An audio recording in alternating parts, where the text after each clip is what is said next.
Hey guys, tonight we explore the Middle Ages and ancient Rome, the risky bite of medieval bread, the lively dice and strategy games of Roman social life, the clever hygiene rituals, beyond medieval bathhouses, and the surprising comfort of medieval cuisine.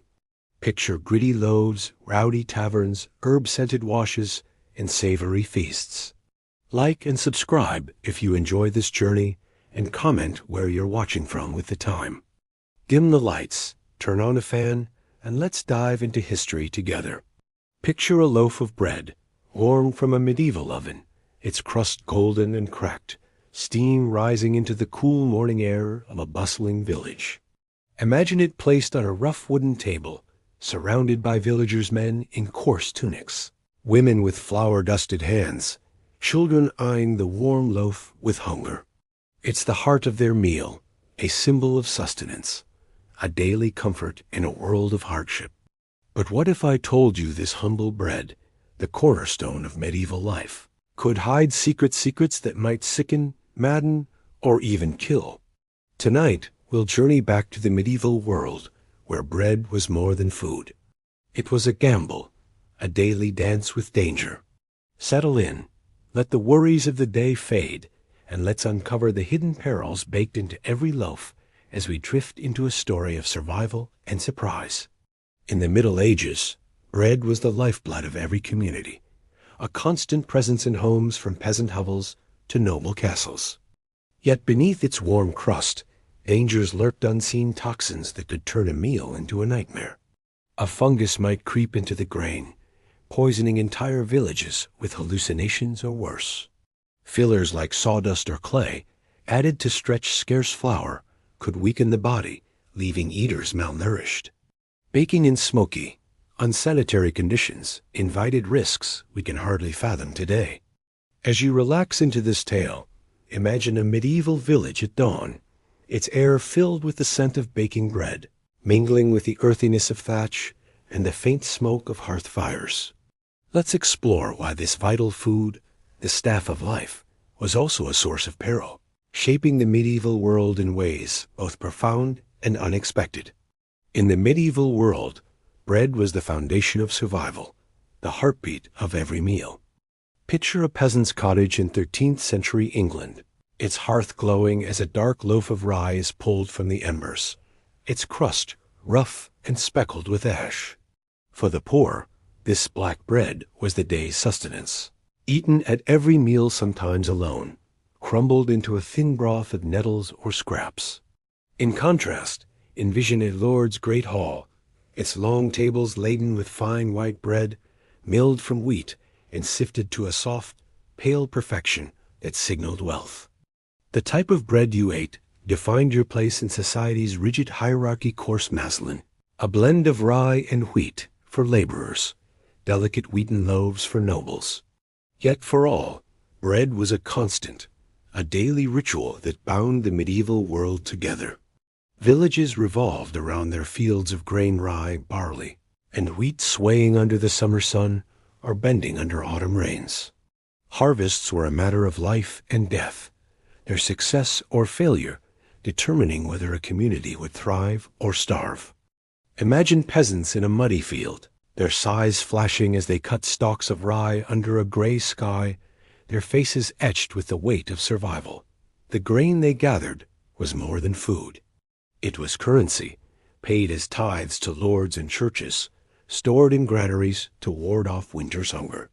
In towns, bakers rose before dawn, their hands kneading dough in rhythm with the waking world, their ovens warming narrow streets with the scent of life itself. Bread was so essential that its price and quality were regulated by guilds and laws, ensuring access for all, though not always safety. Across Europe, bread varied by region, reflecting local soils and economies. In northern England, maslin loaves, blending rye's heartiness with wheat's softness, fed the working poor. In France, barley bread, dense and chewy, sustained peasants, while in southern regions like Provence, wheat-based loaves were more common, their golden crusts a mark of fertile lands. Picture a market in 12th century York, where bakers hawked dark, chewy loaves beside stalls of salted fish and wool, their voices rising over the chatter of merchants. In a Tuscan village, imagine golden wheat bread, baked in communal ovens, shared among farmers under olive trees. Bread was universal, yet its form mirrored the land and its people, a testament to survival in a fragmented world. Bread was more than sustenance. It was sacred, woven into the spiritual and social fabric of medieval life. In churches across Europe, it became the body of Christ during the Eucharist, a ritual at the heart of Christian worship. Picture a stone chapel in a rural village, its air heavy with incense. As a priest lifts a consecrated wafer, its pale surface catching the flicker of candlelight, the congregation kneeling in silent awe. This wasn't ordinary bread, it was divine, a link between earth and heaven. Even outside the church, bread carried spiritual weight. Families blessed their loaves before meals, murmuring prayers over trestle tables. Loaves were scored with a cross before baking, a gesture to ward off evil, embedding faith into every bite. Socially, bread was a bond, a symbol of community. Imagine a harvest feast in a medieval village, tables laden with fresh loaves, tankards of ale, and the laughter of neighbors celebrating the season's bounty. Bread was shared at weddings, its breaking a pledge of unity. At funerals, it was given as alms to the poor, a gesture of charity rooted in biblical teachings. In noble halls, trenchers' thick slices of stale bread served as plates, soaking up the juices of roasted meats before being passed to servants or the needy. Picture a feast in a Norman castle, where knights and ladies dine on venison, their trenchers softening under rich sauces, later gifted to the castle's poor. Every loaf told a story of connection, from the hands that sowed the grain to the mouths it fed, weaving a thread through the tapestry of medieval life. Guilds of bakers, powerful in cities like London, Paris, and Florence, shaped bread's role. They regulated weights, prices, and recipes, ensuring fairness while preserving traditions. Imagine a guild hall, its walls adorned with banners, where master bakers swear oaths to uphold their craft, their pride evident in every perfectly shaped loaf. In rural areas, communal ovens fostered community, with families bringing their dough to bake, their chatter filling the air as the scent of bread rose. In southern Germany, rye loaves were baked in shared village ovens, each family marking their dough with a unique symbol, a star, a crescent to claim their loaf. Bread was a currency of trust, a ritual that bound communities across class and region. Step into a medieval bakehouse, its walls blackened by years of smoke, its air thick with the heat of a domed oven. A baker, his face dusted with flour, feeds logs into the fire, the flames casting shadows across warm wooden tables. Dough is kneaded by hand, shaped into rounds, and scored with a knife before being slid onto the glowing hearth. The scent of baking bread spills into the street, drawing children to linger near the door, their eyes bright with hunger. In markets, loaves are stacked high dark rye for the common folk, pale wheaten bread for the wealthy, each a testament to the labor of countless hands. Beyond the village, fields stretch under the open sky, golden with wheat or green with young rye. Oxen pull plows through muddy furrows, while women glean fallen grain, their baskets heavy with the harvest. Mills, powered by creaking water wheels or groaning windmills, grind grain into flour, their rhythmic hum a heartbeat of the countryside. Picture a watermill by a rushing stream, its wheel turning as the miller sifts flour through coarse cloth, dust rising in the morning light. At home, families gather around trestle tables, tearing into loaves with calloused hands, their meals simple yet vital. In a wealthy manor, imagine a banquet where servants carry platters of bread alongside roasted pheasant, the loaves as much a display of wealth as the feast itself. The cycle of bread-making was relentless, planting in spring, harvesting in autumn, milling through winter, baking each dawn. Picture a windswept field in northern England, where peasants stack sheaves of rye under a darkening sky, racing against rain. In southern France, imagine a stone oven under a vineyard's shade, its heat baking golden loaves for a village feast. In Bavaria, barley bread, dense and nutty, sustained forest communities, its earthy flavor a reminder of the land. This was the rhythm of medieval life, a cycle of labor that sustained a civilization, yet within it hid dangers that turned the staff of life into a source of suffering. Beneath the crust of a medieval loaf, unseen dangers could lurk. One of the most sinister was ergot, a toxic fungus that infested rye, thriving in damp fields and poorly stored grain. Picture a village baker in 11th century France, unaware of the dark, horn-like growths tainting his flour, kneading them into dough that would feed entire families. Ergot poisoning, known as St. Anthony's fire, could cause hallucinations, convulsions, and gangrene, as the toxin constricted blood vessels and inflamed nerves. Historical accounts tell of villages gripped by madness, people dancing uncontrollably, plagued by visions of demons, or writhing in pain, unaware their daily bread was to blame. Imagine a quiet hamlet under a moonlit sky, its people trembling with fever or stumbling in delirium, the cause hidden in the loaves they shared at supper. The impact of ergot was devastating, striking without warning. In 994, a French chronicler recorded an outbreak in Aquitaine that left dozens dead, their bodies racked by burning limbs and visions of the damned. Entire communities could be affected, with symptoms mistaken for witchcraft or divine punishment.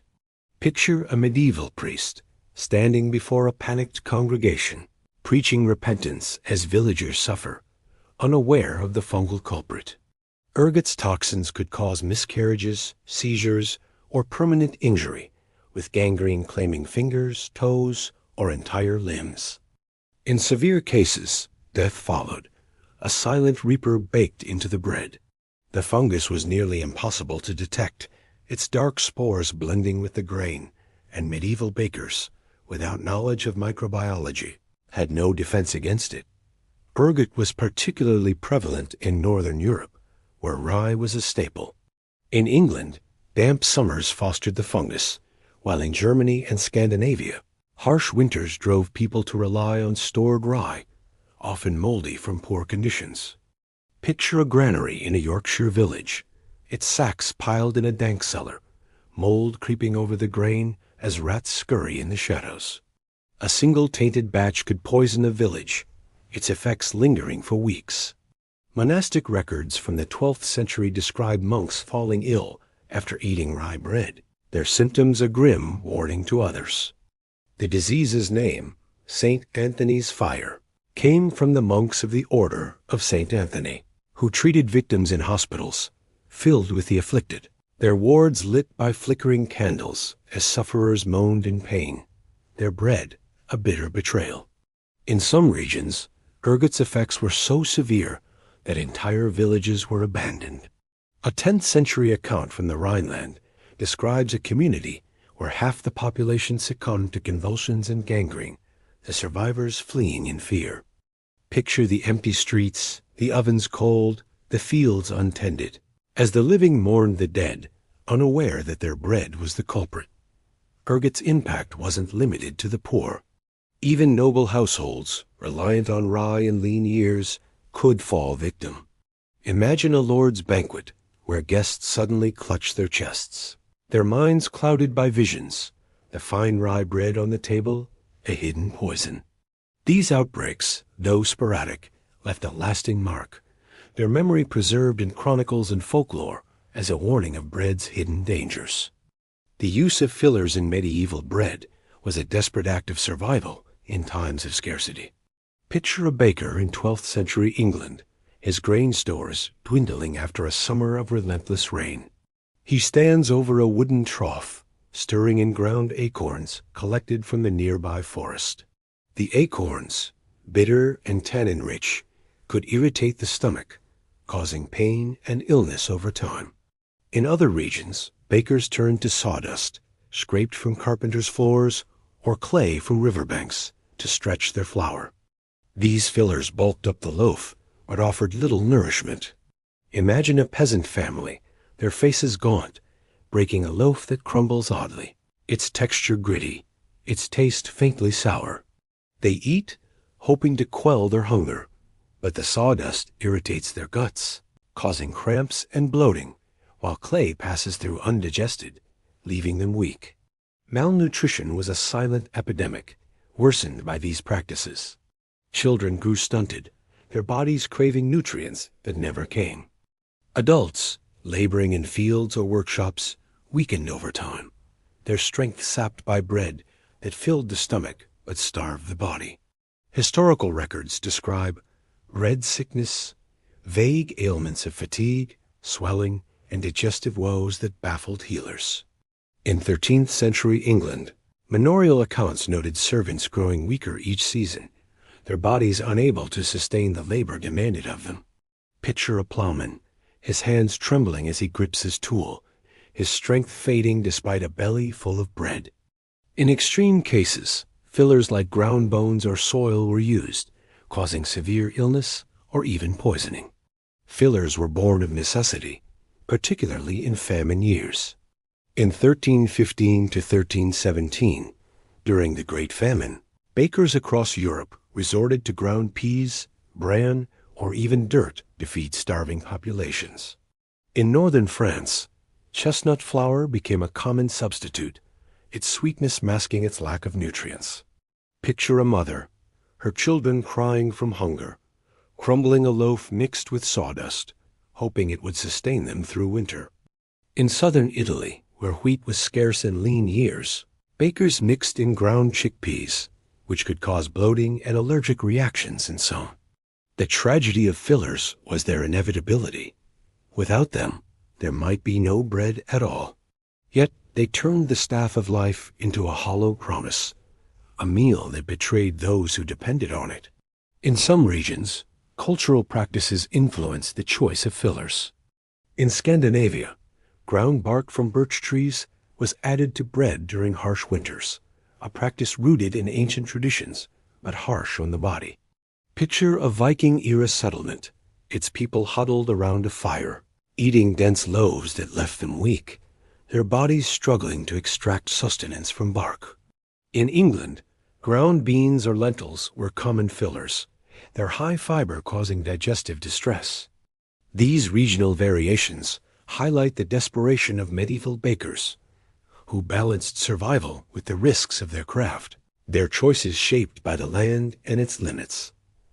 Medieval chronicles paint a grim picture of bread-related suffering. In 1087, a French village was struck by a strange madness, with villagers dancing in the streets, their minds tormented by visions. Chroniclers blamed divine wrath, but modern scholars recognize ergotism, likely from tainted rye bread. Picture the scene.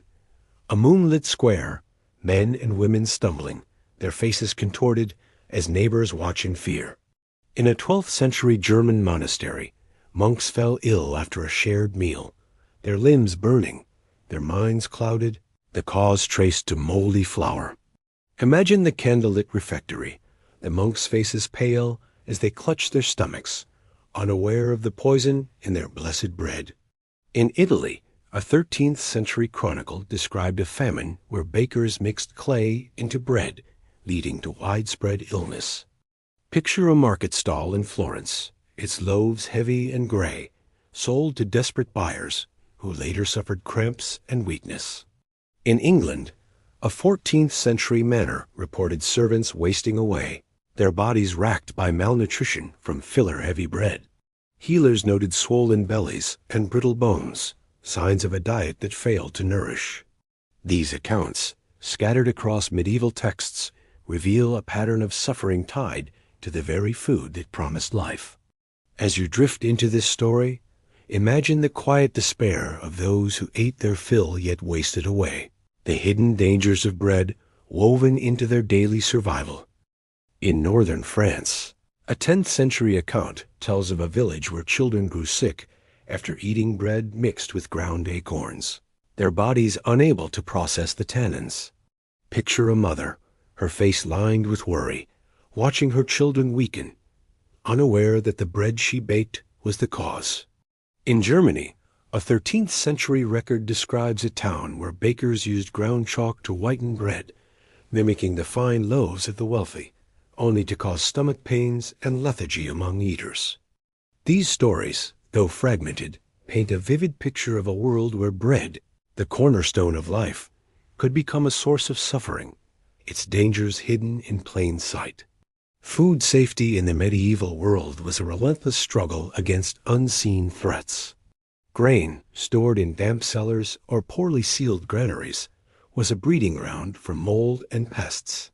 Picture a dark earthen storeroom in a 12th century village, its corners crawling with rats nibbling at sacks of rye, their droppings mingling with the grain.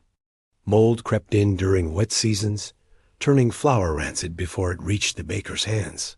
In the bakehouse, water drawn from nearby streams often fouled by human and animal waste carried contaminants into the dough. Imagine a baker dipping a bucket into a murky river, unaware that his bread would carry the taint of the village's refuse, its surface shimmering with an oily sheen under the midday sun. Preparation was equally perilous. Dough was kneaded on tables rarely cleaned, where flour dust and grime mixed freely. Ovens, caked with soot from years of use, shed ash onto loaves, while tools passed from hand to hand without washing. Picture a bustling market in 13th century London, where bread sat on open stalls beside spoiled meat or stagnant water, flies buzzing between them, landing on crusts still warm from the oven. Contamination was a way of life, a silent threat that could turn a fresh loaf into a source of illness. In northern Europe, where damp climates fostered mold, rye bread was especially vulnerable, its dark grains hiding the telltale signs of spoilage. In southern regions like Italy, wheat flour faced similar risks in humid summers, where heat hastened decay. In rural areas, grain storage was particularly precarious. Picture a farmer's barn in a Scottish village, its thatched roof leaking, allowing rain to seep into sacks of barley, fostering mold that would later taint the flour. In cities like Paris, granaries were often overcrowded, with grain piled in poorly ventilated spaces, inviting pests and rot. Imagine a Parisian baker, his flour speckled with weevil larvae, kneading it into dough without a second thought, his hands moving rhythmically in the dim light of his bakehouse. These conditions made bread a potential vector for disease, from dysentery to mysterious fevers that swept through villages, their origins unknown to medieval healers. In communal ovens, common in southern Europe, a single contaminated batch could sicken dozens, the shared heat spreading the taint to every loaf. The lack of refrigeration compounded these risks. Without cold storage, grain spoiled quickly, especially in warmer climates. Picture a Mediterranean village, its granaries sweltering under the summer sun, the air thick with the sour smell of fermenting grain. Bakers, unaware of the dangers, used this flour, their loaves carrying the seeds of illness. In northern regions, where winters preserved grain longer, the threat of mold persisted in poorly sealed storerooms. Imagine a baker in a German town, his breath visible in the cold air, sifting flour that crumbles strangely, its texture hinting at spoilage he cannot see. These challenges, invisible to the medieval eye, turned bread into a gamble, its warmth and comfort masking the dangers within. Hygiene was a distant dream in the medieval world, a concept barely understood in a time before germ theory. Hands went unwashed, nails caked with dirt from fields or stables, as bakers worked their dough in dim, smoky bakehouses. Water, a precious resource, was rarely spared for cleaning. Every drop was needed for drinking or cooking. Picture a bakehouse floor in a 14th century village, strewn with straw and crumbs, swept only by the wind through an open door. Rats and insects roamed freely, their presence accepted as part of life, scurrying across tables where dough was shaped. Sanitation was a foreign concept, with waste piling up in streets and yards, its stench mingling with the aroma of baking bread, a strange harmony of life and decay.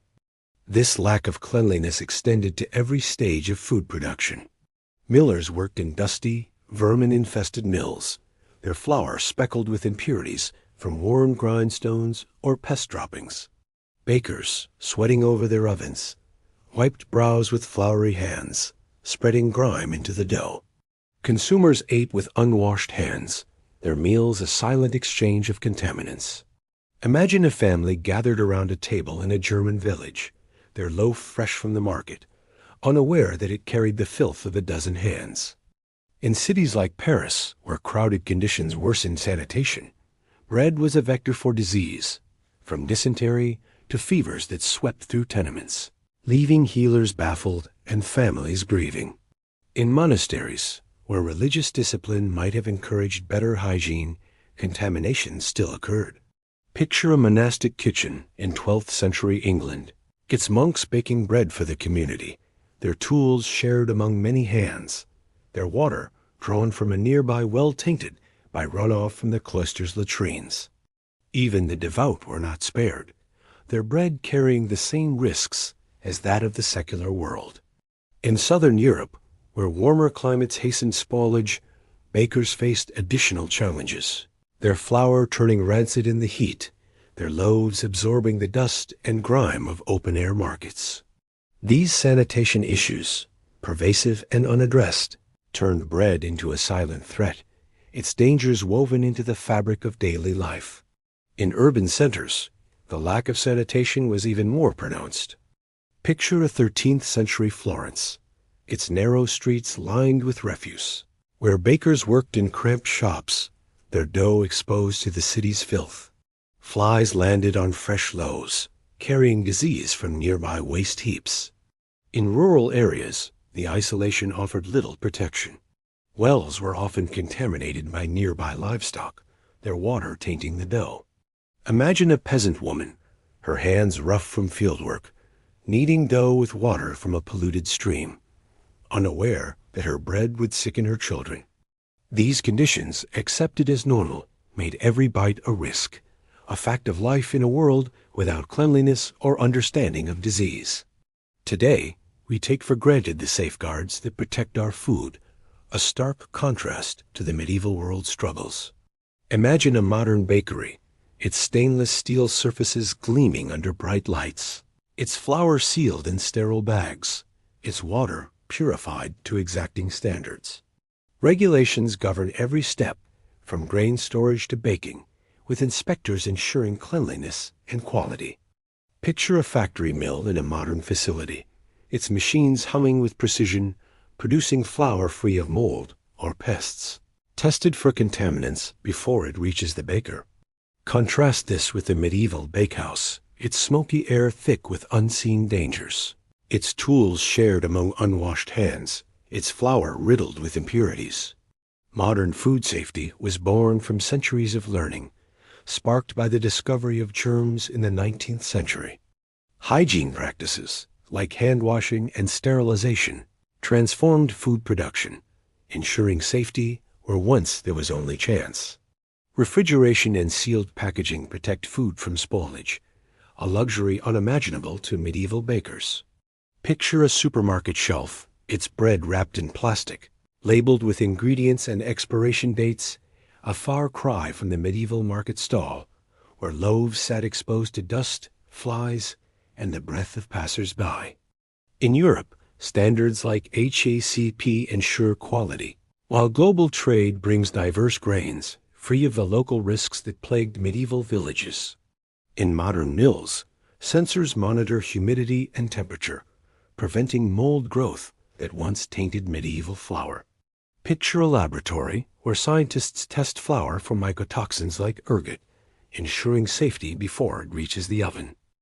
In contrast, medieval millers relied on sight and smell, unable to detect the microscopic threats that lurked in their grain. Modern bakers work in clean environments, their hands gloved, their tools sterilized, a world apart from the grime-caked bakehouses of the past. Imagine a 21st century bakery, its air cool and clean, its workers trained in hygiene protocols, a stark contrast to the medieval baker, his hands caked with flour and dirt, his oven shedding ash onto every loaf. These changes, incremental over centuries, reflect a growing understanding of food safety, born from the suffering of those who ate the perilous loaves of the medieval world. In the United States, FDA regulations mandate rigorous testing, ensuring that bread is free of contaminants. In Europe, similar standards govern production, with inspections tracing every ingredient from farm to table. Picture a modern supply chain, where grain is tracked from field to mill, its quality assured at every step, a system unimaginable in a world where illness was blamed on fate or sin. Modern refrigeration prevents spoilage, while medieval bakers relied on salt or drying, often insufficient in humid climates. Imagine a supermarket, its shelves stocked with bread labeled for allergens, a concept alien to the medieval mind, where a single loaf could sicken a village without explanation. These advancements have transformed bread from a gamble into a comfort, a testament to centuries of progress built on the lessons of the past. The story of medieval bread is one of trial and error, a slow march towards safer practices that transformed a perilous staple into a reliable one. Picture a 14th century baker in Flanders, his eyes sharp as he inspects rye for ergot's dark spurs, discarding tainted stalks with growing caution. Over time, milling techniques improved, with sieves catching impurities that once slipped through, producing finer flour free of grit and mold. Imagine the first stone mills, their heavy wheels grinding grain with precision, a far cry from the hand-ground meal of earlier generations. By the late Middle Ages, bakers began to shun harmful fillers, favoring pure grain as harvests stabilized and trade routes brought abundance. The invention of the microscope in the 17th century revealed the invisible world of fungi and bacteria, sparking changes that would have stunned medieval bakers.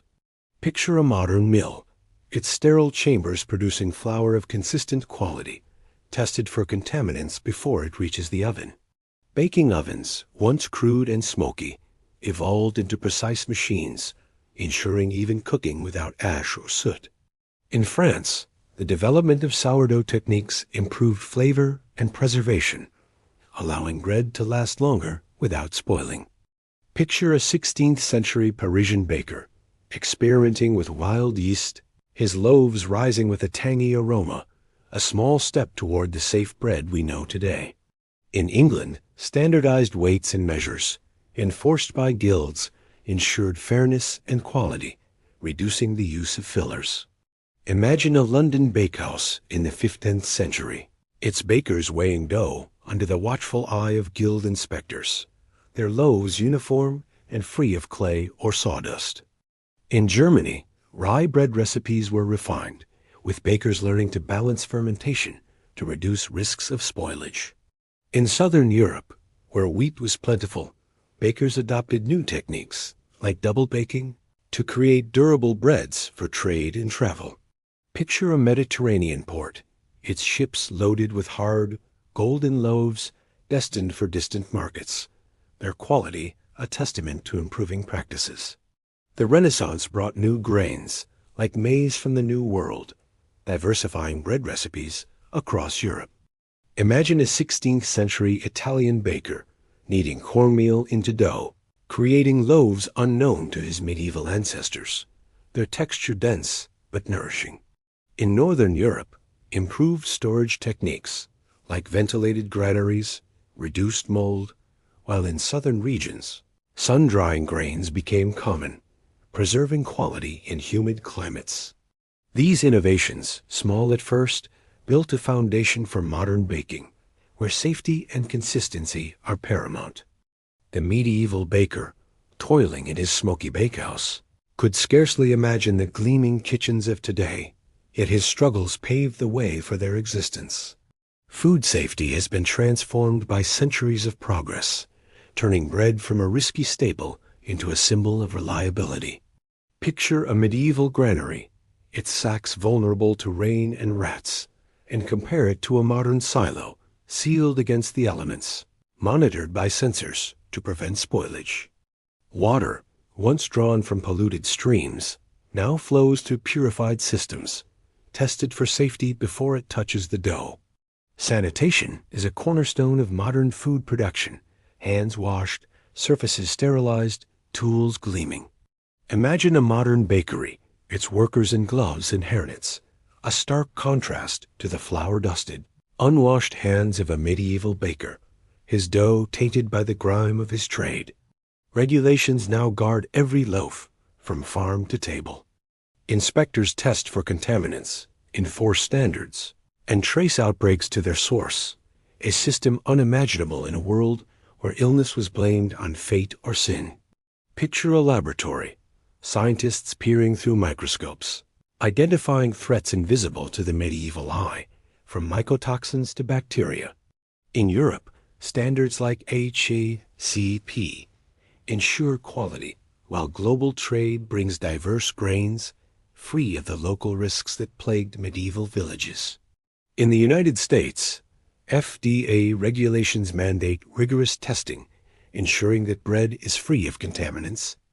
A far cry from the unregulated markets of the Middle Ages, where a single tainted loaf could sicken a community.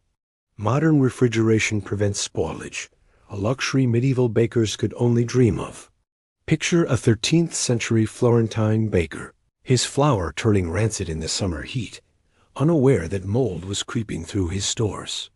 Today, flour is stored in climate-controlled silos, its quality preserved by technology.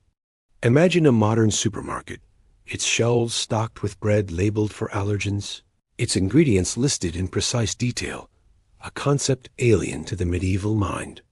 In contrast, medieval bakers relied on salt or drying to preserve grain, often insufficient in humid climates, their loaves spoiling before they reached the table.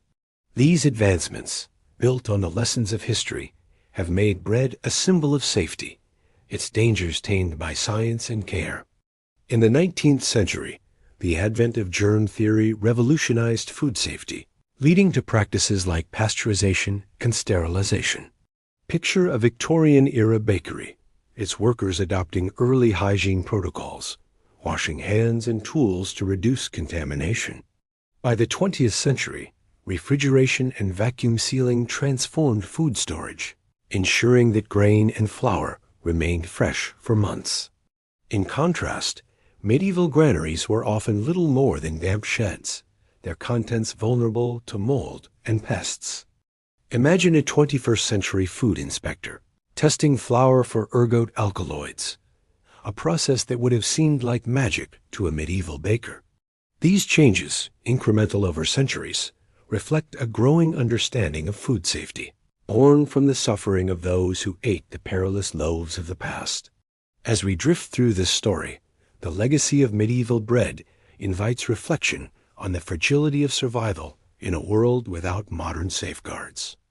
Picture a medieval family, their faces lit by firelight, sharing a loaf that might nourish or harm them, unaware of the forces at play. Their resilience, their ability to thrive despite these risks, speaks to the human spirit, a spirit that learned, adapted, and built a safer world over centuries. Imagine a 12th century peasant woman, her hands rough from gleaning grain, breaking a loaf for her children, unaware that it carries the taint of ergot or clay. Her strength, her quiet determination to feed her family, echoes through history, a testament to the endurance of those who faced the unknown with every meal. Today, we eat bread without fear, its dangers tamed by science and care. Yet this history lingers in every loaf, a quiet reminder of the triumphs of the past. Picture a modern bakery, its machines kneading dough with precision, its air clean and cool, a stark contrast to the smoky, grime-filled bakehouses of old. In medieval times, bread was a gamble, its warmth masking potential poison. Today, it is a comfort, its safety assured by centuries of progress. As you relax into sleep, let the story of medieval bread carry you, a tale of survival, ingenuity, and the enduring quest for sustenance.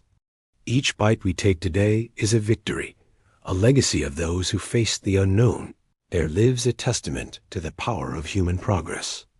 The hidden games of ancient Rome. Dice, strategy, and social life forget gladiators and emperors for a moment. Picture a bustling Roman taberna, its air thick with the clatter of dice on a wooden table, laughter rising over the hum of conversation. Imagine a group of citizens, merchants, soldiers, and freedmen huddled around a board, their eyes sharp with strategy, their voices alive with excitement. Did you know that ancient Romans were obsessed with games? From the thrill of dice rolling across a tavern table to the calculated moves of a warlike strategy game, these pastimes were more than mere diversions. They were a window into the heart of Roman life. Tonight, let's step away from the Colosseum's roar and into the vibrant world of Roman games, where chance, skill, and social bonds shaped a civilization. Settle in, let the day's worries fade, and join me as we uncover the hidden games of ancient Rome. In ancient Rome, games were woven into the fabric of daily life, a vital part of a society that thrived on competition, camaraderie, and cunning. Far beyond the spectacle of chariot races or gladiatorial battles, Romans of all classes, patricians, in their marble villas, plebeians and crowded insulae found joy in the roll of dice, the challenge of a strategy board, or the laughter of a playful wager. These games weren't just entertainment. They reflected Roman values, ambition, intellect, and the thrill of chance. As you relax into this story, imagine a Roman street at dusk, the glow of oil lamps spilling from a taberna, where players gather to test their luck and skill.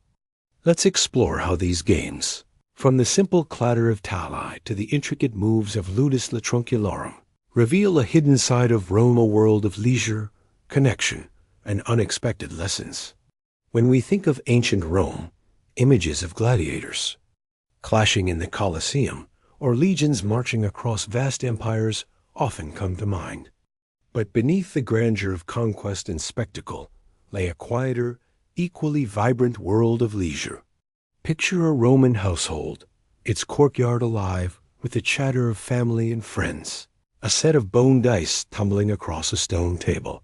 Games were a cornerstone of Roman life, far more diverse than the blood-soaked arenas suggest. From the raucous excitement of dice games in smoky tavernae to the quiet focus of strategy boards in aristocratic villas, these activities filled the hours between work and worship, offering a glimpse into the joys and struggles of daily life. Unlike the public spectacles funded by emperors, games of chance and skill were accessible to all, from slaves to senators. In the Subura, Rome's crowded working-class district, imagine a group of laborers tossing Tesseri's six-sided dice horn, a makeshift table, their shouts mingling with the clink of bronze coins. In a senator's villa, picture a polished marble board where ludus tranquilorum, a game of military strategy, unfolds, its players plotting moves with the intensity of generals. These games were a microcosm of Roman society, blending competition with camaraderie, chance with cunning, and revealing a culture that valued play as much as power. The diversity of Roman games reflected the complexity of their world. In rural villas, children played knucklebones, tossing sheep bones in patterns that tested dexterity. In urban bathhouses, men wagered on dice games between dips in steaming pools. Even soldiers on distant frontiers carried gaming boards, passing long nights with strategic contests under starlit skies. Picture a legionary camp along the Rhine, its tents glowing with lamplight as soldiers played duodecim scripta, their laughter a brief escape from the hardships of war. These games, varied and widespread, were more than pastimes. They are a vital thread in the tapestry of Roman life, binding people across the empire. Roman games transcended class, age, and gender, offering something for everyone in a stratified society. In the streets of Pompeii, imagine children tossing knucklebones, their small hands deftly catching the bones in midair, giggling as they compete for points. In a wealthy atrium, picture matrons playing tabula, a precursor to backgammon, there, ivory pieces clacking on a polished board as they sip wine. For the poor, games were a cheap escape, requiring little more than a handful of dice or a scratched-out board on a tavern floor. For the elite, they were a display of intellect, with strategy games showcasing their education and cunning. Dice. Games like Tali and Tesserae were universal, their simplicity drawing players from every corner of society. Picture a taberna in Ostia, Rome's port city, where sailors, merchants, and locals gather, their dice rattling in a clay cup, their bets a mix of coins and boasts. These games required no wealth or status, only a willingness to risk a throw. In contrast, strategy games like Ludus la Tranquilorum demanded skill, appealing to those who prided themselves on tactical prowess. Imagine a Roman general, his mind honed by years of campaigns, playing this game with his officers, each move a reflection of battlefield strategy. Even children and women, often sidelined in public life, found joy in games. In a villa's garden, picture young girls playing Pente Grammai, a game of aligning 5 pieces, their laughter echoing through the peristyle. In markets, older women sold knucklebones or marked dice, their wares a small but vital part of the economy. Games were a great equalizer, bringing together the young and old, rich and poor, in shared moments of play. As you drift into this story, imagine a Roman forum at midday, its stalls alive with the clatter of dice, the murmur of strategy, and the universal language of laughter. To understand Roman games is to peer into the soul of their society. These activities were more than mere amusement. They were a mirror of Roman values: competition, cunning, and community. Dice games like Tali reflected the Roman fascination. With fate, a belief that Fortuna, the goddess of luck, held sway over life's uncertainties. Picture a player in a Roman taberna, clutching a dice cup, whispering a prayer to Fortuna before casting his throw, his heart racing with hope. Strategy games like Ludus la Tranquilorum echoed the Roman love of order and conquest, their rules mimicking the precision of military campaigns. Games also revealed social dynamics. In a crowded insula, imagine neighbors gathered around a duodecim scriptaboard, their rivalries and friendships playing out with each move. These moments of play strengthened bonds, turning strangers into companions. In aristocratic circles, games were a stage for displaying intellect, with players like Cicero or Seneca reportedly engaging in tabula to sharpen their minds. Picture a philosopher's study, its shelves lined with scrolls, where a game board sits beside a flickering lamp, its pieces a quiet challenge amid debates on virtue. The settings of these games, tabernae, bathhouses, villas, and camps, offer a vivid glimpse into daily life. In a Pompeian taberna, imagine graffiti on the walls, boasting of a player's victory in Tesserae, the ink faded but the pride enduring. In a rural villa, picture a family playing knucklebones under an olive tree, their laughter mingling with the hum of cicadas. These scenes, preserved in archaeology and texts, show a society that valued leisure as much as labor, where games were a respite from the grind of survival. As we explore these pastimes, let's step into the Roman world, where every roll of the dice and every calculated move tells a story of a civilization at play. Dice games were the heartbeat of Roman leisure, their simplicity and excitement drawing players from every corner of the empire. Tali, played with 4-sided knucklebones or bone dice, was a favorite, its rules as varied as the people who played it. Picture a taberna in Rome's Subura, its tables crowded with players shaking clay cups, the clatter of dice mingling with shouts of triumph or groans of defeat. Each throw was a moment of suspense, a dance with chance that could win a player a handful of sesterces or cost them their day's wages. Tesserae, using 6-sided dice, was equally popular, its rules allowing for quick bets or complex scoring systems. The allure of dice lay in their unpredictability, a reflection of the Roman belief in Fortuna's whims. Imagine a sailor in Ostia, fresh from a voyage, tossing tesserae with a merchant, their bets a mix of coins and boasts about their travels. Dice were portable, affordable, and versatile, making them a staple in tabernae, bathhouses, and even military camps. Picture a legionary on the Danube frontier, his dice carved from bone, rolling them on a cloak spread over the ground, his comrades wagering rations or favors. These games were a universal language, uniting strangers in the thrill of chance. Yet, dice games were not without controversy. Gambling was frowned upon by Rome's moralists, who saw it as a path to ruin. Seneca, the philosopher, wrote of men losing fortunes to dice, their obsession blinding them to reason. Picture a wealthy patrician, his toga disheveled, hunched over a tali game in a dimly lit taberna, his purse lighter with each throw. Laws like the Lex Talaria restricted gambling, but enforcement was lax, and dice remained a fixture of Roman life. In markets, vendors sold weighted dice to eager players, their stalls a hub of temptation. As you listen, imagine the clatter of dice in a Roman street, a sound that echoed through centuries, carrying the thrill of chance to every corner of the empire.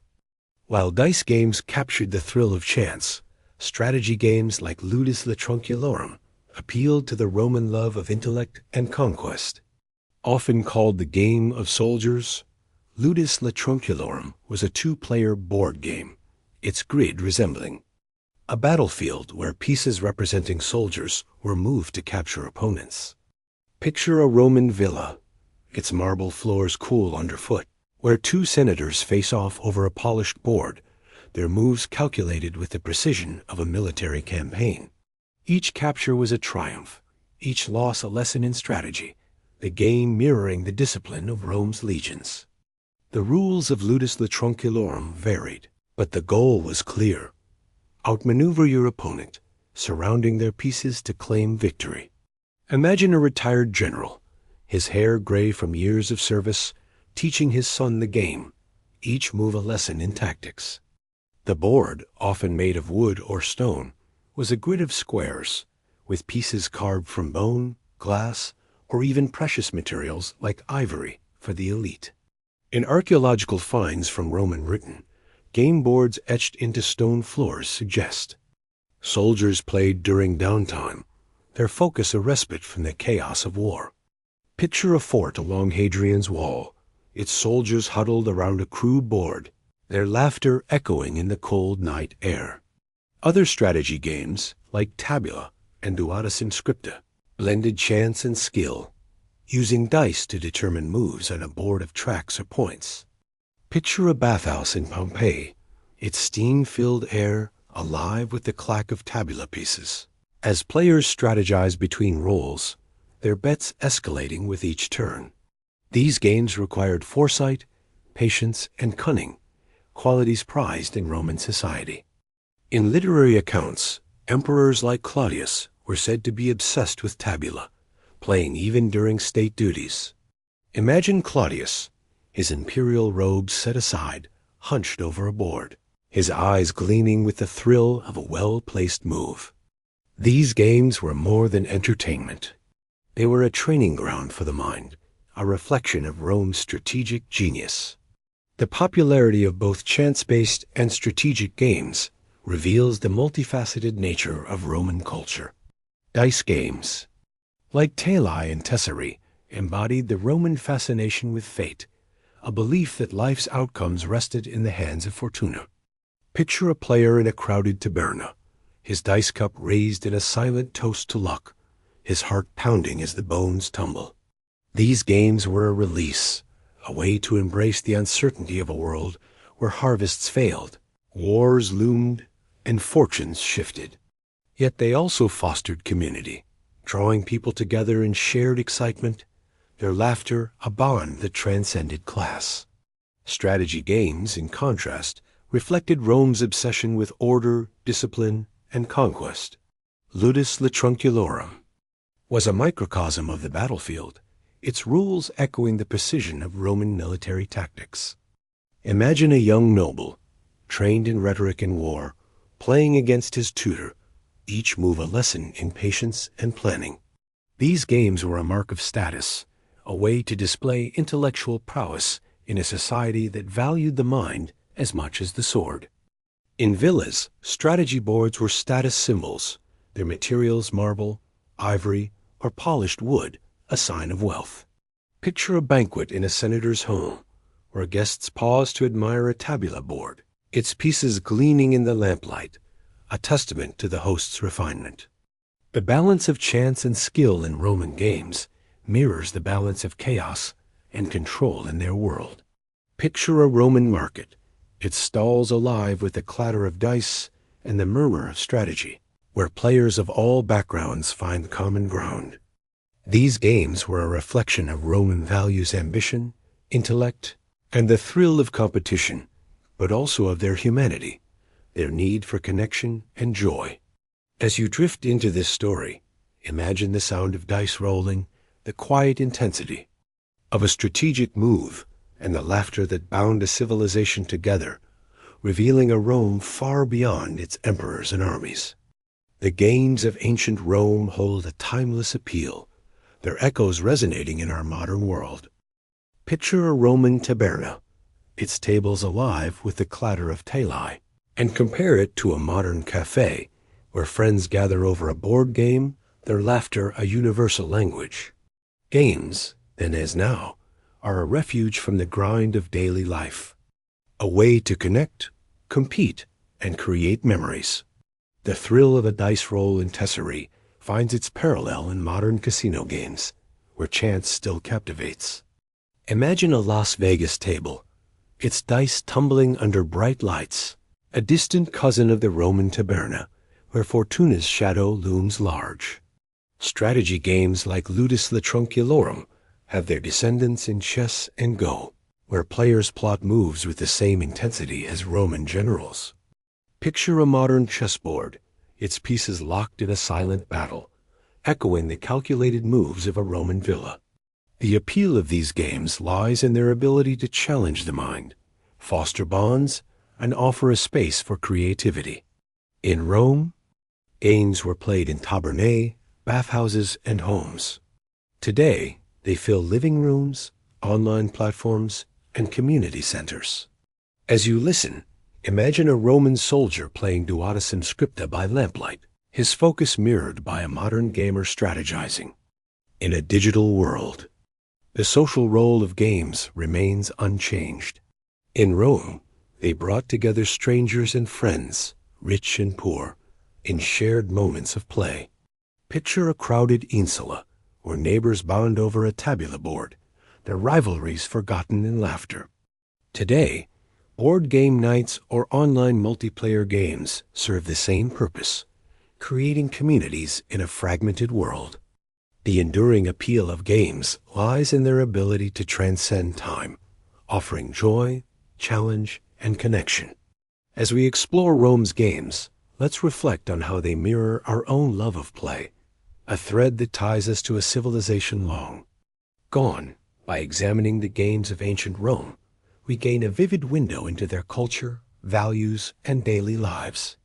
Dice games like Tali reveal a society that embraced chance, reflecting a worldview shaped by Fortuna's unpredictability. Picture a Roman merchant, his dice cup trembling as he bets his earnings, his faith in luck a mirror of Rome's precarious economy. Strategy games like Ludus Tranquilorum show a culture that prized intellect and discipline, its rules echoing the precision of Roman law and military strategy. Imagine a senator, his board a battlefield, each move a testament to Rome's love of order. The settings of these games, tabernae, villas, bathhouses, offer a glimpse into Roman life.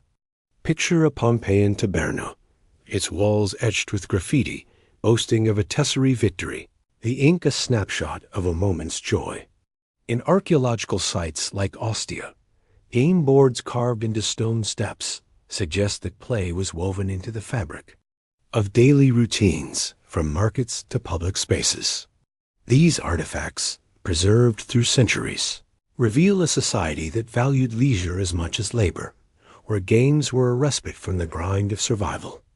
Imagine a Roman bathhouse, its steam-filled air alive with the clack of tabula pieces, players laughing between debates on politics or philosophy. Games also highlight social dynamics. In a stratified society, they were a rare equalizer, bringing together patricians and plebeians in shared competition. Picture a Roman forum, its stalls alive with the chatter of players, their dice and boards a common ground in a divided world. Literary sources, like Martial's epigrams, describe games as a social glue, where rivalries were set aside for the sake of play.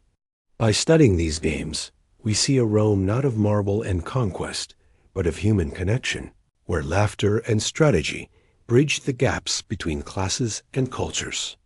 As you drift into this story, imagine the vibrant scenes of Roman play, a window into a world both distant and familiar. The games of ancient Rome offer lessons for our own relationship with play and its role in shaping communities. In Rome, games were a way to build bonds, whether in the raucous laughter of a tally match or the quiet focus of ludus tranquilorum. Picture a Roman family gathered in their atrium, playing pentagrammai under the evening sky, their closeness strengthened by shared moments.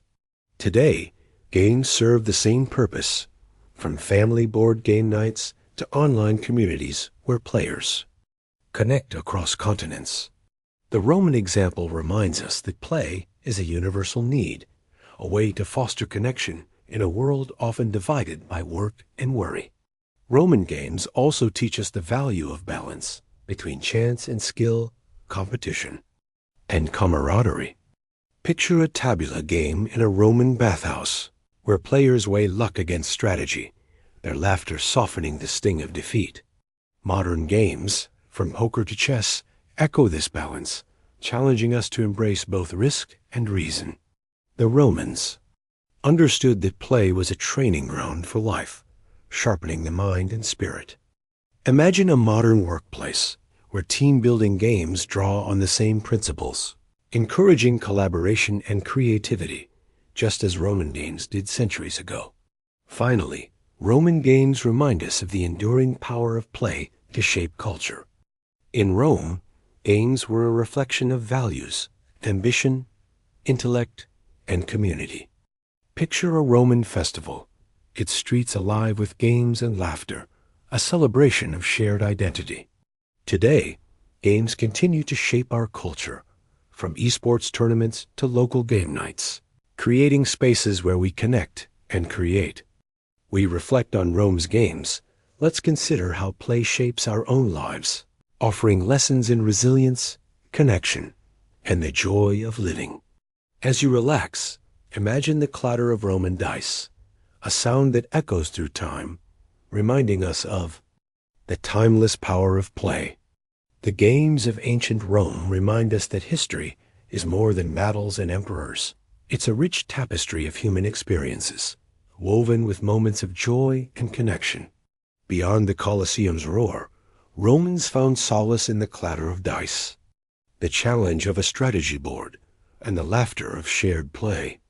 Picture a Roman taberna, its tables alive with tali players, their bets a mix of coins and boasts, their camaraderie a quiet rebellion against the weight of daily life.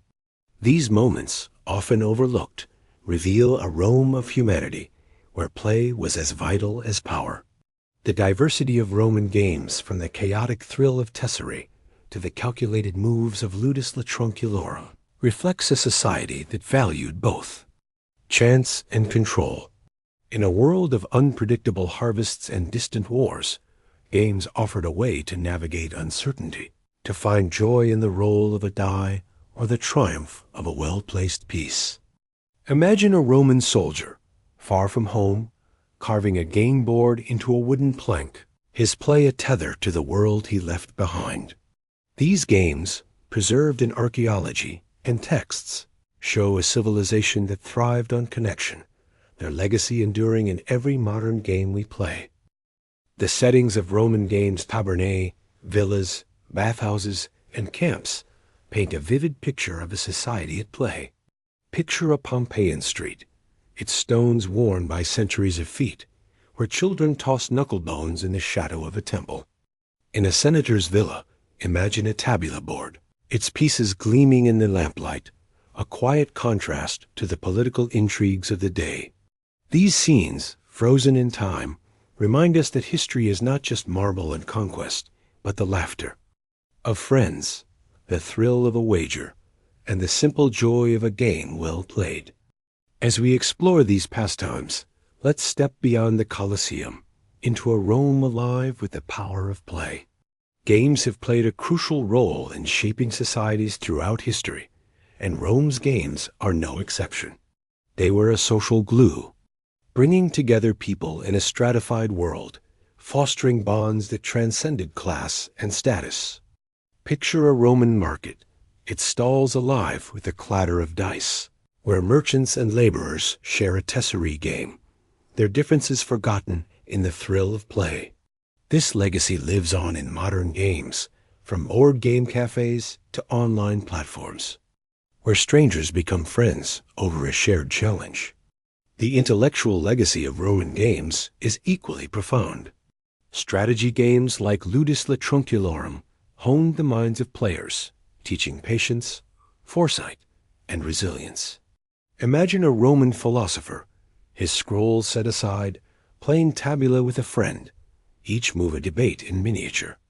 Today, games like chess and strategy video games carry this tradition, challenging players to think critically and adapt. The Roman love of competition, evident in their games, echoes in modern sports and esports, where the drive to win unites players across the globe. The material legacy of Roman games is preserved in artifacts, dice carved from bone, game boards etched into stone, counters of glass and ivory. Picture an archaeological dig in Roman Britain, where a soldier's duodecim scriptoboard is uncovered, its lines worn but intact, a testament to moments of joy amid hardship. These artifacts, scattered across the empire, show that games were a universal language, a way to connect across cultures and centuries. As you drift into this story, imagine the weight of a Roman die in your patter of your hand, its smooth bone. Surface a link to a distant past, carrying the laughter and rivalry of those who played it. Exploring the hidden games of ancient Rome reminds us of the enduring power of play to connect, entertain, and inspire. In Rome, games were a universal joy, a way to forge bonds in a world of hierarchy and hardship. Picture a Roman family gathered in their courtyard, playing pentagrammai under the stars, their laughter a fleeting escape from the burdens of life. Today, games continue to serve this purpose, from family game nights to global gaming communities, creating moments of connection that echo through time. Play is a timeless force, a way to challenge the mind and spirit.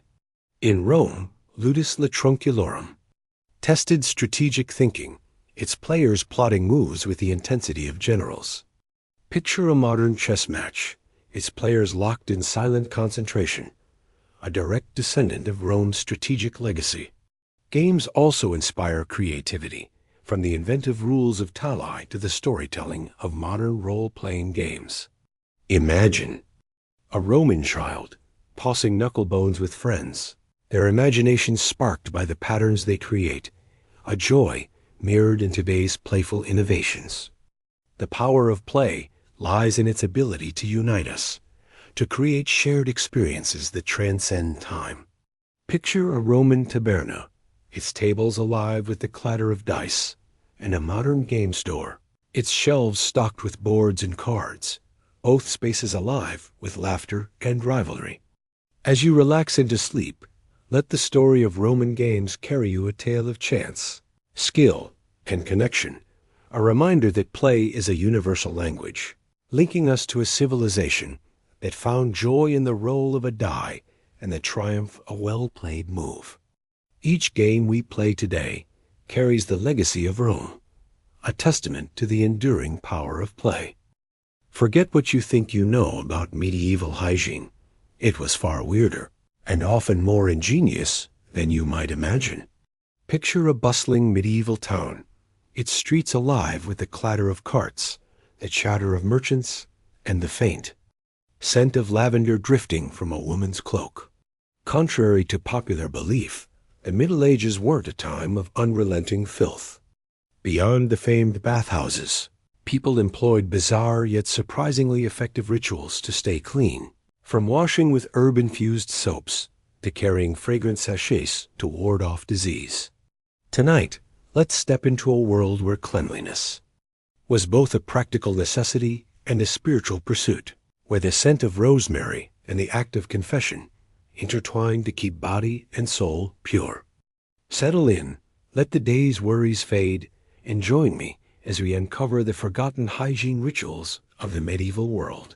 The Middle Ages are often painted as a time of grime and neglect, but the truth is more complex. Bathhouses dotted urban centers, their steam-filled chambers a hub of social life, yet they were only part of the story. For many, especially in rural villages, cleanliness meant ingenuity using herbs, natural materials, and even spiritual rituals to maintain hygiene in a world without running water or modern sanitation. These practices, strange to our modern eyes, reveal a society that valued cleanliness, health, and purity, both physical and divine. As you relax into this tale, imagine a medieval village at dawn, the air carrying the scent of mint from a healer's garden, the soft murmur of prayers from a chapel. Let's explore the surprising ways medieval people kept clean beyond the bathhouse and discover a world of resourcefulness and ritual. The image of the Middle Ages as a cesspool of filth is a stubborn myth, one that overlooks the vibrant hygiene practices that defined the era. Picture a 13th century city like Paris, its narrow streets bustling with vendors and artisans, where a stone bathhouse stands as a beacon of communal life. These bathhouses, with their steaming vats and wooden tubs, were more than places to wash. They were social hubs where people gathered to gossip, relax, and cleanse. Men and women, merchants and laborers, soaked in warm water, scrubbed with coarse brushes, their laughter echoing through the tiled chambers. Bathhouses were a testament to a society that valued cleanliness, even if their methods seem foreign to us today. Yet, bathhouses were not the whole story. In urban centers like London or Florence, they thrived, their fires stoked daily to heat water for the masses. Picture a bathhouse keeper, his arms muscled from hauling wood, tending a fire as steam rises from a row of barrels, each filled with bathers, chatting about the day's trade. These establishments were regulated by guilds, their prices set to ensure access for all but the poorest. In 1292, Paris boasted over 30 bathhouses, their signs a bundle of rosemary or a painted tub hanging above the streets, inviting passers-by to step inside.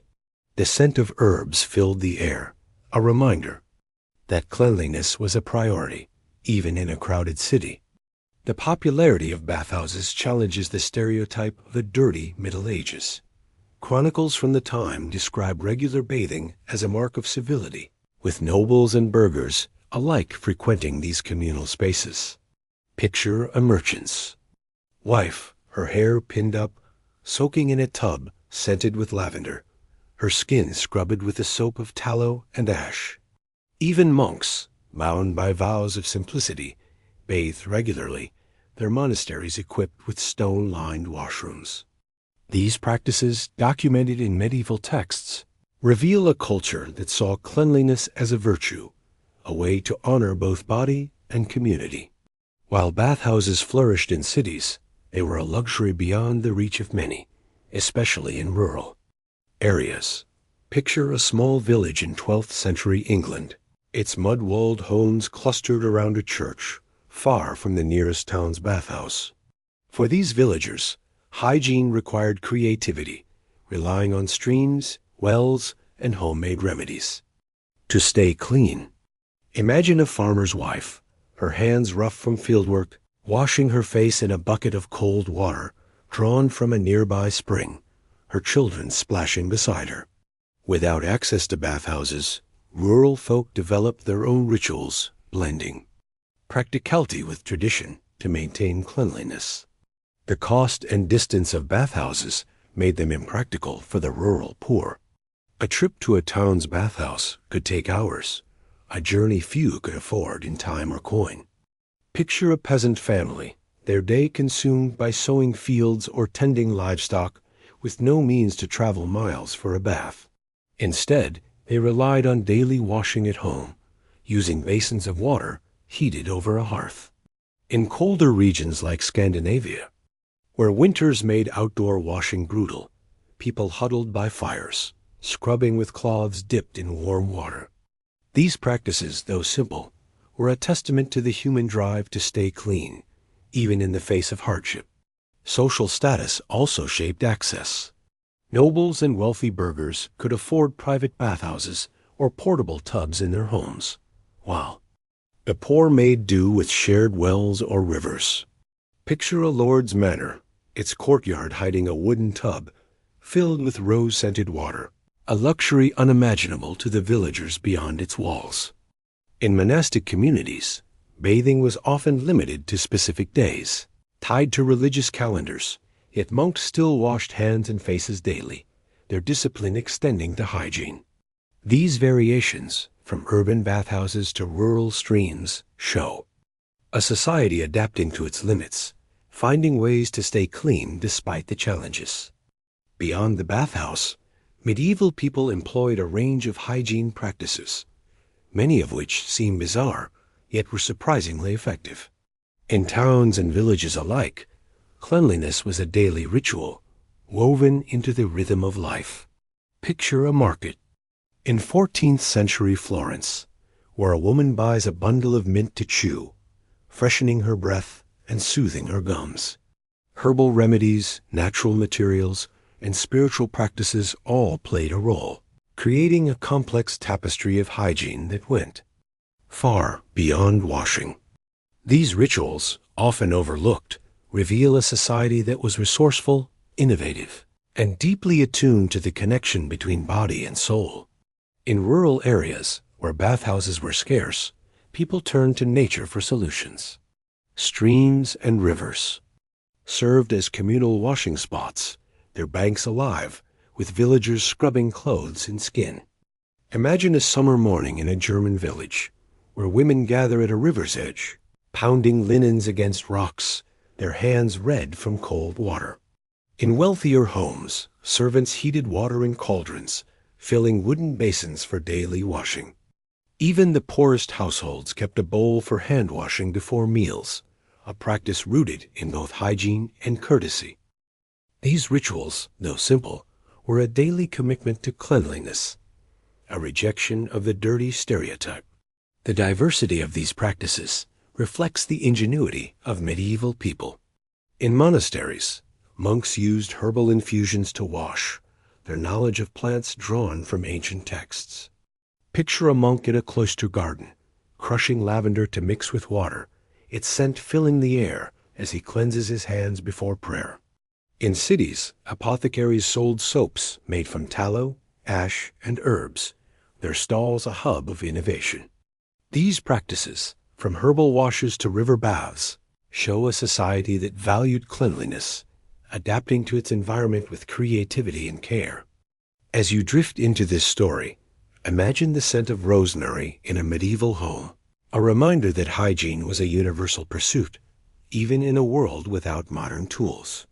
Medieval people turned to the natural world for hygiene, using herbs and spices for their cleansing and deodorizing properties. Picture a 13th century healer's garden, its rows bursting with mint, rosemary, and lavender, their leaves plucked to create soaps, washes, and ointments. Mint was chewed to freshen breath, its sharp aroma cutting through the staleness of a long day. Rosemary, oiled into a fragrant rinse, was used to wash hair, leaving it soft and scented. Lavender, prized for its soothing qualities, was crushed. into oils or tucked into clothing, its perfume a shield against the odors of crowded streets. These herbs were more than luxuries. They were practical tools in a world without modern sanitation. Picture a village woman, her apron stained from cooking, rubbing mint leaves between her palms to cleanse them before kneading dough. In urban apothecaries, herbs were blended into soaps, their recipes passed down through generations. A 14th century English manuscript describes a soap made from lye, tallow, and chamomile, used to scrub hands and faces clean. Imagine a merchant's wife, her skin glowing after washing with this soap, its floral scent lingering as she greets guests. These herbal remedies were a cornerstone of medieval hygiene, their effectiveness rooted in centuries of trial and error. In monasteries, herbal knowledge was preserved and refined, with monks cultivating gardens to supply their washrooms. Picture a Benedictine monk, his robes brushing against time as he gathers sprigs for a cleansing infusion, its scent mingling with the damp stone of the cloister. In noble households, servants infused bathwater with sage or hyssop, believed to purify the skin and ward off illness. These practices, grounded in both practicality and belief, show a society that understood the power of plants, using them to maintain cleanliness in a world where disease lurked in every shadow. Beyond herbs, medieval people used natural materials, like clay and chalk, to absorb sweat and grime, a practice both practical and ingenious. Picture a laborer in a 12th century French village, his tunic damp from a day in the fields, rubbing a lump of clay across his skin to soak up sweat before rinsing in a stream. Clay, abundant and cheap, was a common cleanser, its absorbent qualities drawing dirt from the skin. In wealthier homes, chalk was ground into a fine powder, dusted onto hands or faces to reduce oiliness, leaving the skin smooth and clean. These materials were often combined with other remedies. Imagine a townswoman, her hands dusted with chalk, washing with a rosemary-infused cloth, the combination leaving her skin fresh and soft. In rural areas, where soap was a luxury, people used sand or ash to scrub pots and skin alike, their abrasive texture scouring away grime. Picture a peasant family by a hearth, their hands scrubbed with ash from the fire, their faces washed in a basin of cold water. These practices, though simple, were effective, reflecting a deep understanding of the resources at hand. In some regions, cultural traditions shaped the use of materials. In Northern Europe, where clay was plentiful, it was a staple of rural hygiene, while in Mediterranean regions, olive oil was mixed with ash to create a creamy cleanser. Picture a Sicilian fisherman, his hands rough from nets, rubbing an oil ash paste across his skin, its texture soothing the cracks of a day's labor. These regional variations highlight the adaptability of medieval people, who used whatever was available to stay clean. Their ingenuity, a testament to their resilience in a challenging world. Daily washing was a cornerstone of medieval hygiene, even for those without access to bathhouses. Picture a 13th century English household, its members gathered around a wooden basin, washing hands and faces before a meal. This ritual, rooted in both cleanliness and courtesy, was widespread, with even the poorest families keeping a bowl for washing. Water, drawn from wells or rivers, was heated over a hearth or used cold, depending on the season. Imagine a winter morning in a German village, where a mother warms a pot of water, her children huddling close as she wipes their faces with a damp cloth. Hand washing was especially important before meals, a practice reinforced by social norms. Picture a banquet in a noble's hall, where servants carry ewers of rose-scented water, pouring it over guests' hands into silver basins. This act, both practical and ceremonial, underscored the value of cleanliness in medieval society. In monasteries, monks washed hands before prayers, their basins filled with herb-infused water, a ritual that blended hygiene with devotion. Even in rural homes, where resources were scarce, washing was a daily habit, with families using shared bowls to cleanse before eating or sleeping. Facial washing was equally common, often done with soaps or herbal rinses. Picture a townswoman. In 14th century Italy, her face glowing after washing with a chamomile infusion, her mirror a polished metal disc reflecting her care. In colder climates, where water froze in winter, people melted snow or used warmed cloths to cleanse, their efforts a quiet defiance of the elements. These daily rituals, though modest, were a commitment to hygiene, a way to maintain dignity and health in a world without modern conveniences. As you drift into this story, imagine the splash of water in a medieval home, a simple act that carried the weight of tradition and survival. In the medieval world, perfumes were more than a luxury. They were a vital part of hygiene, masking odors and creating a sense of freshness. Picture a 13th century apothecary's stall in a bustling market, its shelves lined with vials of essential oils, rose, lavender, and clove, their scents wafting through the air. These oils, distilled from flowers and spices, were mixed into perfumes or added to soaps, their fragrance a shield against the smells of crowded cities. Imagine a noblewoman, her fingers brushing a vial of rose oil, dabbing it on her wrists before a feast, her scent a mark of refinement. Perfumes were crafted with care, their recipes guarded by apothecaries and monks. In southern France, lavender was boiled into a fragrant oil, its soothing aroma used to anoint the skin or scent bathwater. Picture a bathhouse in Provence, its air heavy with lavender steam, bathers emerging with skin that glowed and smelled of summer fields. In England, clove and cinnamon were prized for their warm, spicy notes, often mixed into ointments for the wealthy. These scents weren't just cosmetic. They were believed to protect against disease, a belief rooted in the medieval understanding of miasma, or bad air, as a cause of illness. The use of perfumes extended beyond the elite. Picture a merchant's wife in a German town, her hands scented with mint oil after a day's work, her fragrance a small act of defiance against the grime of the market. Even peasants used homemade perfumes, crushing herbs like thyme or sage to rub into their skin or clothes. These practices, blending practicality with ritual, show a society that saw scent as a tool for hygiene and health, a way to navigate a world where odors were a constant challenge. The clink of a vial, the waft of lavender, these were the quiet victories of medieval cleanliness. Fragrant sachets, small bags filled with herbs and spices, were a popular way to scent clothes, homes, and bodies. Picture a 14th century seamstress, her fingers deftly stitching a linen pouch, filling it with dried rosemary and cloves before tucking it into her cloak.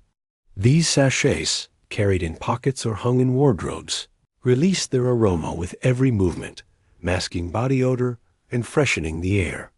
In noble households, sachets were crafted with rare spices like saffron, their golden threads a symbol of wealth, their scent lingering in silken gowns. In rural areas, sachets were simpler, but no less effective. Imagine a peasant woman, her hands rough from spinning wool, tying a bundle of lavender into a scrap of cloth, hanging it by her bed to ward off fleas and bring calm. These sachets were believed to have protective qualities, their herbs thought to repel disease-carrying insects or purify the air. In monasteries, monks stuffed sachets with hyssop and mint, placing them in dormitories or scriptoria, their scent mingling with the musty aroma of parchment. Picture a monk at work, his quill scratching, the faint scent of mint rising from a sachet tucked into his robes. The use of sachets was a communal practice, with recipes shared among neighbors. In a 13th century Italian village, picture women, gathered around a fire, exchanging tips for blending herbs, their laughter filling the air as they sew pouches for their families. These sachets were more than hygiene tools. They were a cultural tradition, a way to bring beauty and comfort to daily life. As you relax, imagine the rustle of a sachet in a medieval cloak, its scent a quiet reminder of a society that found cleanliness in the simplest of things. In the medieval mind, scents were more than pleasant. They were powerful, believed to ward off illness and promote health. Picture a 12th century healer, his table cluttered with vials of oils, prescribing a lavender rinse to soothe the fevered patient. The theory of miasma held that disease spread through foul air, and fragrant herbs were seen as a defense, their aromas purifying the environment. Rosemary, with its sharp, clean scent, was thought to strengthen the heart, while sage was used. To combat plague, its smoke burned in sick rooms to drive out evil airs. These beliefs shaped daily hygiene. Imagine a town during a plague outbreak, its streets filled with the scent of burning thyme, as residents light herb-filled braziers to protect their homes. In noble households, servants sprinkled rose water. On floors, its sweet aroma believed to ward off infection. Picture a lady's chamber, its air heavy with rose, a silver sprinkler gleaming in the candlelight. Even the poor used herbs like mint, chewed or crushed into pastes, to freshen breath and guard against sickness. These practices, rooted in both science and superstition, reflect a society that saw scent as a shield, a way to navigate a world of unseen dangers. Monastic texts, like those of Hildegard of Bingen, document the medicinal use of scents, blending herbal knowledge with spiritual belief. Picture a nun in a cloister, her hands stained with lavender, writing recipes for oils that heal both body and soul. These beliefs, though often misguided, led to effective practices. Herbs, like lavender and thyme, have antimicrobial properties, a fact unknown to medieval healers, but validated by modern science. As you drift into this story, imagine the scent of sage rising from a medieval hearth, a symbol of a society that wove hygiene and health into the fabric of daily life. In the medieval world, hygiene extended beyond the body to the soul, with spiritual cleanliness seen as equally vital. Picture a 13th century village church, its stone walls cool and dim, where a peasant kneels before a priest, confessing sins to cleanse his soul. Confession was a ritual of purification, a way to wash away moral impurities and restore divine favor. The act, often weekly, was as routine as washing hands, its words a balm for the conscience. Imagine the soft murmur of prayers, the priest's voice gentle as he grants absolution, the penitent rising with a lighter heart. Religious rituals reinforced this pursuit of purity. Picture a monastery at dawn, its monks chanting psalms as they wash their hands in a stone basin, the act a preparation for prayer. Baptism, a cornerstone of Christian life, symbolized spiritual cleansing, its waters washing away original sin. In rural parishes, villagers gathered for feast days, their bodies cleansed with herbal washes before entering the church, their souls purified through prayer. These rituals, blending physical and spiritual hygiene, were a daily rhythm, a way to align body and soul with divine order. The intertwining of physical and spiritual cleanliness was evident in daily life. Picture a noblewoman, her hands washed with rosewater, kneeling in her private chapel, her prayers a mirror of her hygiene rituals. In towns, public processions on holy days saw residents carrying herbs or sprinkling holy water, acts believed to purify both body and soul. These practices, rooted in faith, show a society that saw cleanliness as a holistic pursuit, where a clean body was a step toward a pure soul. As you relax, imagine the flicker of candles in a medieval church. There, light a symbol of purity in a world seeking both health and salvation.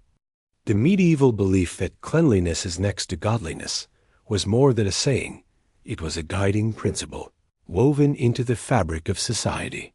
Picture a 14th century sermon, a priest urging his congregation to wash their hands before meals, linking physical cleanliness to divine favor. This idea, rooted in biblical teachings, saw hygiene as a moral duty, a way to honor God's creation. Monasteries embodied this principle, their monks washing before prayers, their bodies clean as a sign of spiritual discipline. In noble households, cleanliness was a mark of virtue, a way to distinguish the godly from the base. Picture a Lord's banquet, where guests wash in scented water, their cleanliness a reflection of their status and piety. Even in peasant homes, washing before meals or church was a ritual of respect, a way to approach the divine with a pure body.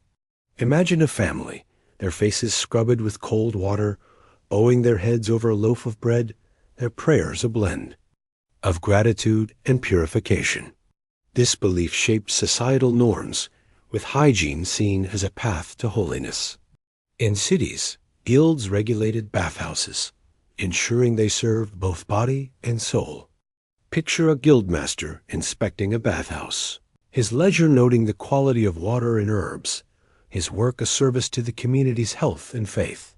In rural areas, where priests doubled as healers, hygiene advice was laced with spiritual guidance, urging villagers to wash as an act of devotion. These practices, blending faith and cleanliness, reveal a society that saw hygiene as a sacred act, a way to live in harmony with both God and neighbor. Spiritual purity was a daily pursuit, woven into the rhythms of medieval life.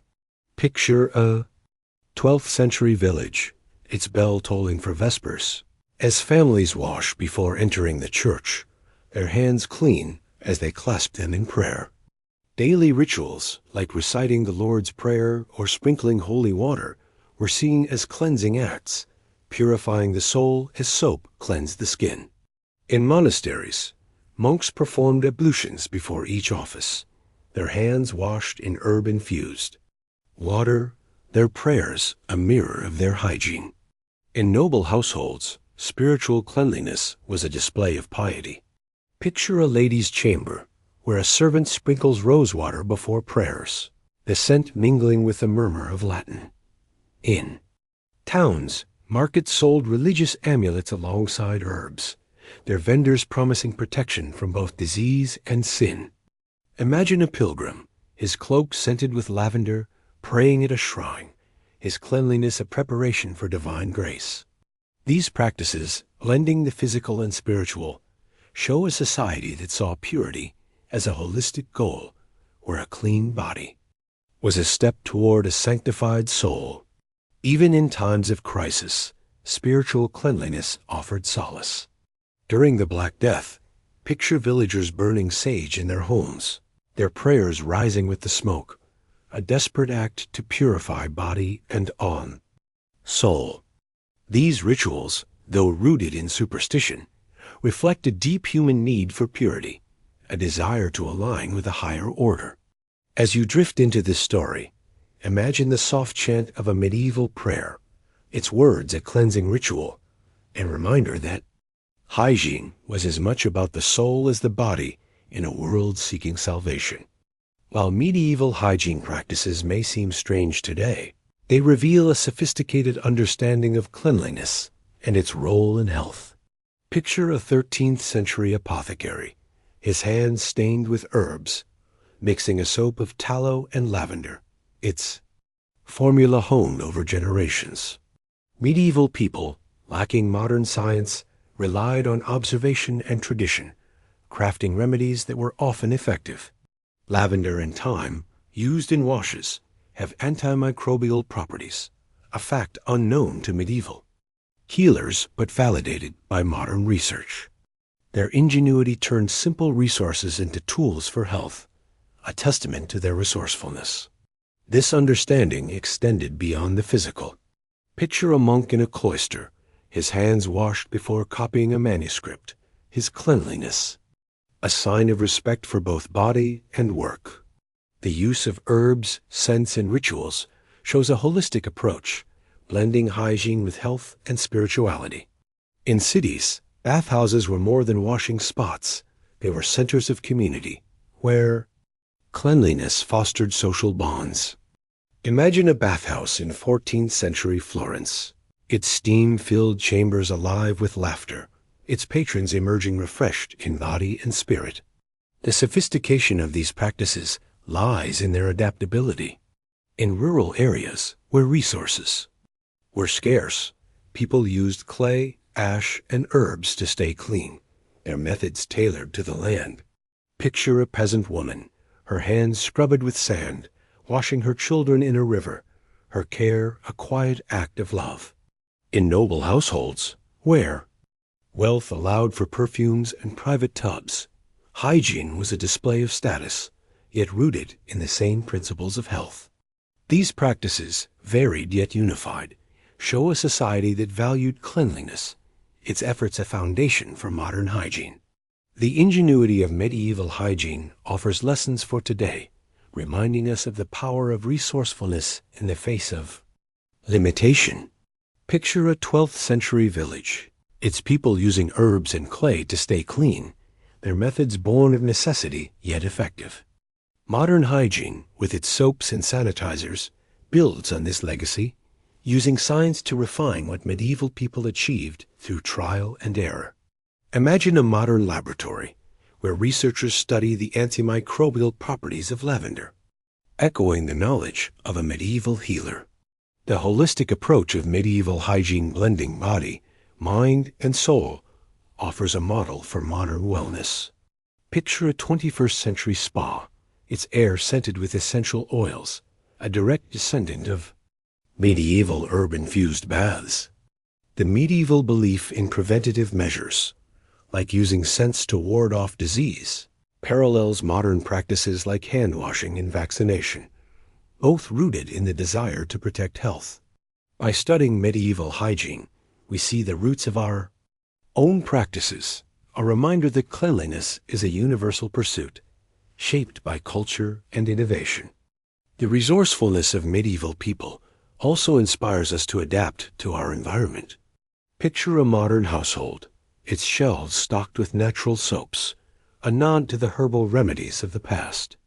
In a world facing new challenges like antibiotic resistance, the medieval example encourages us to look to nature and tradition for solutions. As you relax, imagine the ingenuity of a medieval apothecary, his hands blending herbs, a quiet reminder that the pursuit of cleanliness is a timeless endeavor, built on the lessons of those who came before.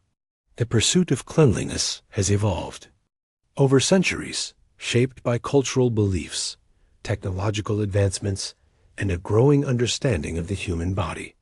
Picture a medieval bathhouse, its wooden tubs filled with herb-scented water, and compare it to a modern bathroom, its shower gleaming with chrome, its soaps infused with science. The medieval use of herbs and natural materials laid the groundwork for modern hygiene, with essential oils now studied for their health benefits. Imagine a modern chemist, her lab filled with vials of lavender oil, testing its properties, a direct link to the medieval apothecary. Technological advancements have transformed hygiene, from the invention of plumbing to the development of antiseptics.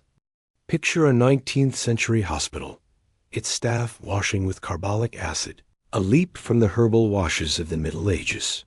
Today, hand sanitizers and UV sterilization build on this legacy, ensuring cleanliness in ways medieval people could scarcely imagine. Yet, the core principle remains: cleanliness is a pursuit of health, a way to protect body and community. Imagine a modern city, its water purified, its citizens washing with ease, a testament to centuries of progress. The cultural beliefs of the Middle Ages, like the link between cleanliness and godliness, continue to shape our views. Picture a modern wellness movement, where mindfulness and hygiene intertwine, echoing the medieval blend of body and soul.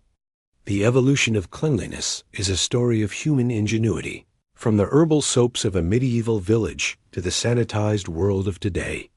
As you drift into sleep, let the story of medieval hygiene carry you, a tale of resourcefulness, faith, and the enduring quest for purity, a legacy that lives in every splash of water and scent of lavender.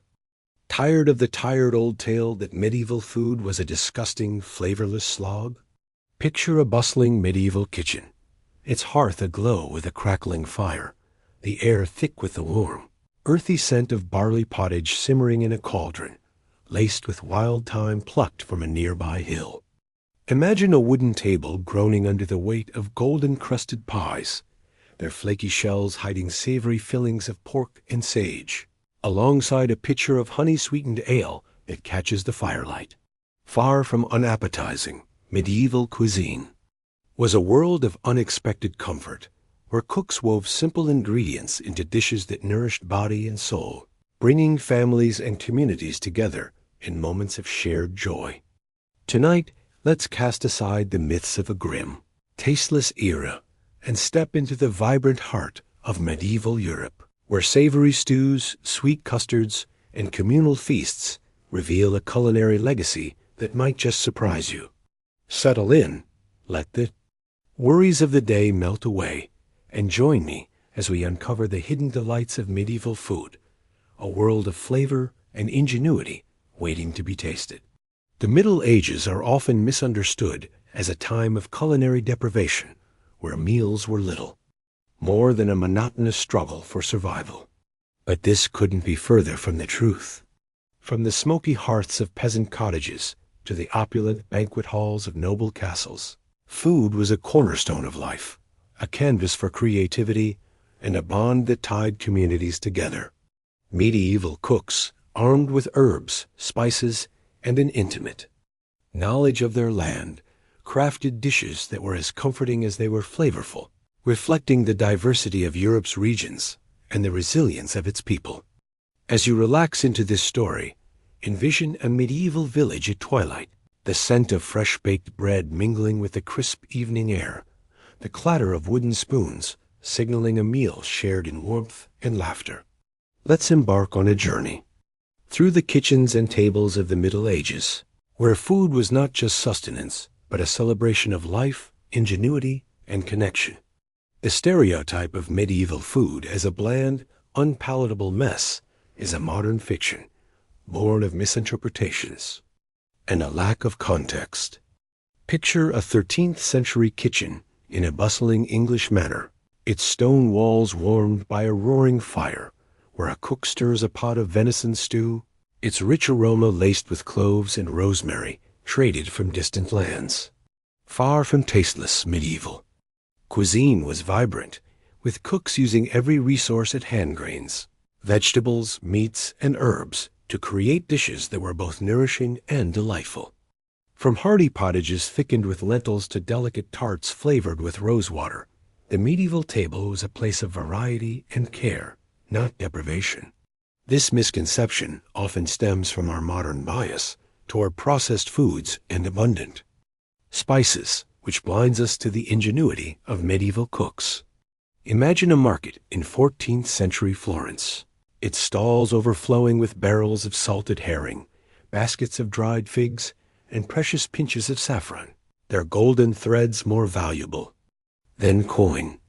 Chronicles like those of the Italian merchant Francesco Pegolotti detail a thriving trade in spices, cinnamon, pepper, and ginger that transformed simple ingredients into feasts.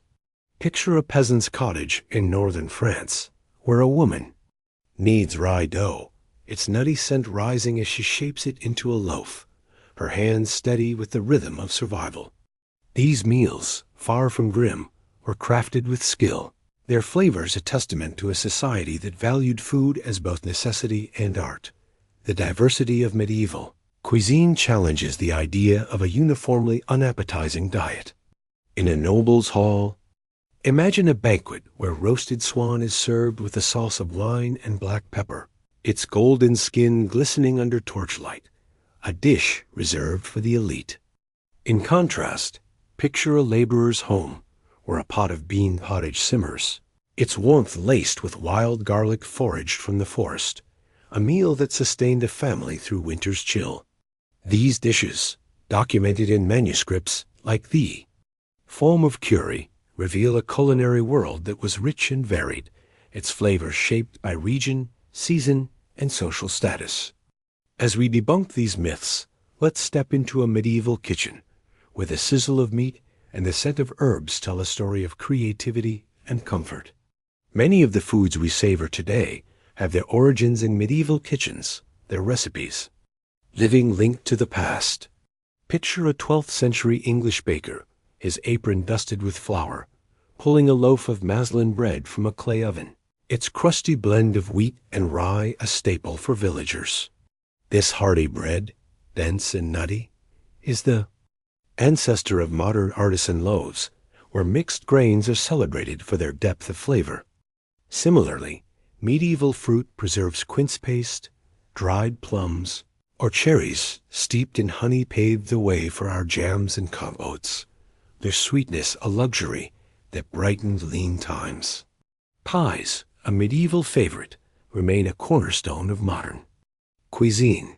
Imagine a 13th century German cook, her hands deftly sealing a pastry coffin over a filling of minced mutton, onions, and thyme, its golden crust scored with a cross to ward off evil. These pies, portable and versatile, are the forebears of British pork pies, French tortures, and even American pot pies, their flaky shells a testament to medieval ingenuity. Picture a market stall in York, where a vendor slices a warm pie, its steam carrying the scent of sage, a scene echoed in modern bakeries where meat pies draw hungry crowds. Desserts, too, owe a debt to the Middle Ages. Picture a 14th century Italian monastery, where monks bake wafers, thin pastries flavored with anise, their crisp texture a treat for feast days. These wafers, pressed in iron molds, are the ancestors of modern waffles and cookies, their flavors a nod to medieval creativity. Even beverages carry this legacy. Imagine a 13th century Bavarian abbey, where monks ferment barley into a frothy ale, its recipe refined over centuries into the craft beers we enjoy today. Mead, a honey-based drink, was a medieval staple, its golden sweetness sipped in halls and hovels alike. Picture a Viking-era feast, warriors raising horns of mead, a tradition alive in modern meaderies. These foods and drinks, rooted in the Middle Ages, show a cuisine that was far from disgusting, its legacy woven into every bite we take. Medieval sanitation may not match modern standards, but cooks took hygiene and preservation seriously, driven by the need to prevent disease in a world without refrigeration. Picture a 13th century village granary, its earthen walls lined with sacks of barley, sealed tightly to keep out rats and damp. Preservation was an art form, with methods like salting, smoking, and pickling, ensuring food lasted through harsh winters. Imagine a smokehouse in a Scottish hamlet, its rafters hung with sides of pork, the air thick with the scent of burning alder, preserving meat for months. These techniques, born of necessity, created bold flavors that defined medieval cuisine. Hygiene was a priority, even if methods seem rudimentary today. Picture a cook in a 12th century manor, her hands washed in a basin of herb-infused water before she kneads dough, her care a ritual of cleanliness and respect. Water, drawn from wells or rivers, was often boiled or strained through cloth to remove impurities. In monasteries, where discipline governed every task, cooks followed strict protocols, scrubbing stone counters with sand and washing tools in hot water. Imagine a monastic kitchen, its air filled with the scent of dill as monks prepare a Lenten fish stew, their workspace gleaming with care, a blend of hygiene and devotion. Challenges persisted, especially in crowded markets. Picture a 14th century London stall, its meats dusted with flies, its vendor unaware of microscopic threats.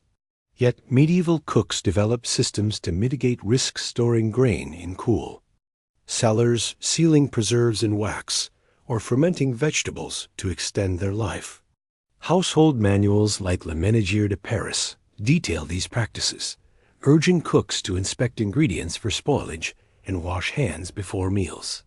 In rural homes, Imagine a peasant woman, her fingers red from scrubbing pots with ash, ensuring her family's pottage is safe. These efforts, though limited by knowledge, show a society committed to food safety, their ingenuity a shield against the perils of their time. As you drift into this story, picture the careful hands of a medieval cook, her work a quiet battle against spoilage, a testament to the era's resourcefulness. Medieval Europe's culinary landscape was a vibrant mosaic, bursting with flavors drawn from spices, herbs, and exotic ingredients that transformed simple meals into feasts. Picture a 13th century Venetian market, its air heavy with the scent of saffron and pepper, their sacks piled high by merchants who braved trade routes from Persia and India. These spices, more precious than gold, were used sparingly, their warmth elevating dishes to a level of artistry. Imagine a French cook in a castle kitchen, crumbling a pinch of cinnamon into a pot of rabbit stew, its sweet spicy aroma mingling with the steam, a luxury reserved for the Lord's table. Herbs grown in gardens or foraged from the wild were the backbone of medieval flavor. Picture a peasant woman in a 12th century English village, her apron stuffed with wild thyme and parsley, their sharp scents clinging to her hands as she prepares a pottage for her children. In Northern Europe, where exotic spices were rare, cooks relied on local plants, dill, mustard, and fennel, to add depth to their dishes. Imagine a Danish fisherman's wife stirring a pot of cod with a handful of dill, its fresh, grassy notes cutting through the fish's richness. In southern regions, olive oil and rosemary define the cuisine, their flavors a reflection of Mediterranean sun and soil.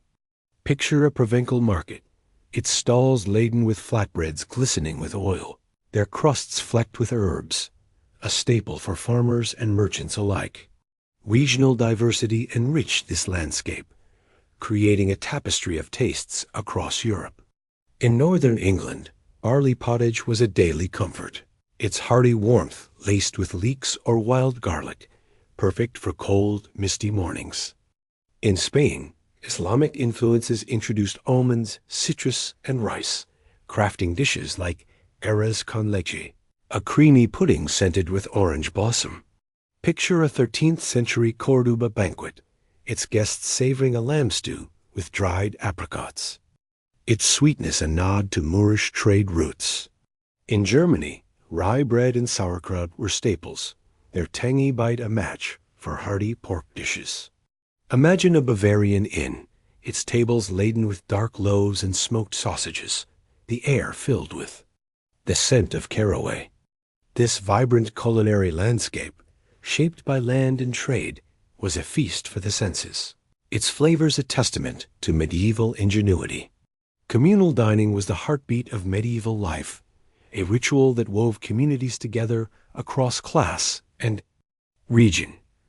Picture a harvest feast in a 12th century French village, its long tables set under a canopy of stars, laden with steaming pots of bean pottage, crusty loaves of naslin bread, and platters of roasted mutton. Villagers, their faces lit by firelight, share stories of the harvest, their laughter mingling with the clink of wooden tankards filled with ale. These gatherings, whether in humble cottages or grand halls, were more than meals, they were moments of unity, where food became a language of connection. In noble households, banquets were lavish displays of wealth and hospitality. Imagine a 14th century English castle, its great hall aglow with torches, where servants carry silver trays of roasted peacock, its feathers reattached for drama, served with a sauce of wine and ginger. Guests wash their hands in basins of rosewater, their fingers tearing into trenchers thick slices of stale bread that soak up the juices of roasted meats, later gifted to the poor as an act of charity. Picture a knight, his calloused hands cleansed, breaking bread with his lord, their shared meal a pledge of loyalty, sealed in flavor. These rituals, from hand-washing to the sharing of trenchers, reinforced social bonds while showcasing status, turning every banquet into a performance of power and generosity. Monastic dining, though simpler, was equally steeped in ritual. Picture a 13th century abbey refectory, its stone walls echoing with the soft chant of a monk reading scripture. As brothers eat a meal of barley soup and salted fish, their silence, a meditation on divine bounty.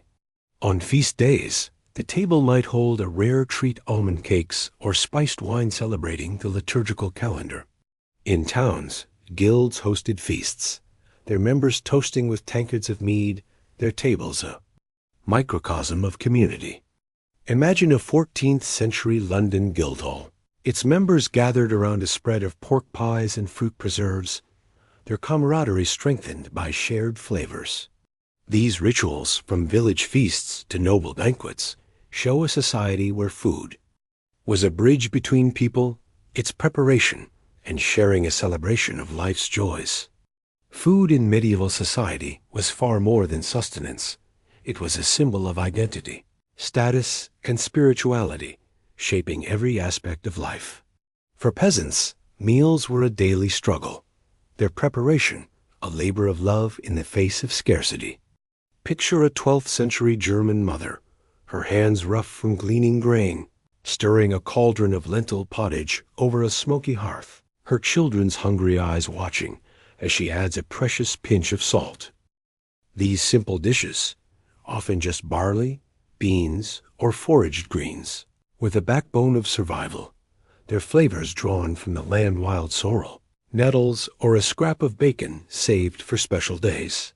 In noble households, food was a stage for wealth and power. Picture a 13th century French manor, its banquet hall filled with the scent of roasted boar, its sauce a blend of vinegar and cloves, served alongside delicate tarts of custard and saffron. These feasts, lasting hours, were political events, where lords cemented alliances with lavish displays of exotic ingredients. Imagine a noblewoman, her silk gown catching the candlelight, offering a guest a slice of subtlety, a sugar, sculpture shaped like a castle, its sweetness a mark of her family's prestige. The choice of dishes, from rare spices to elaborate presentations, spoke of trade connections and privilege, turning every meal into a statement. Spiritually, food was woven into the rhythm of faith.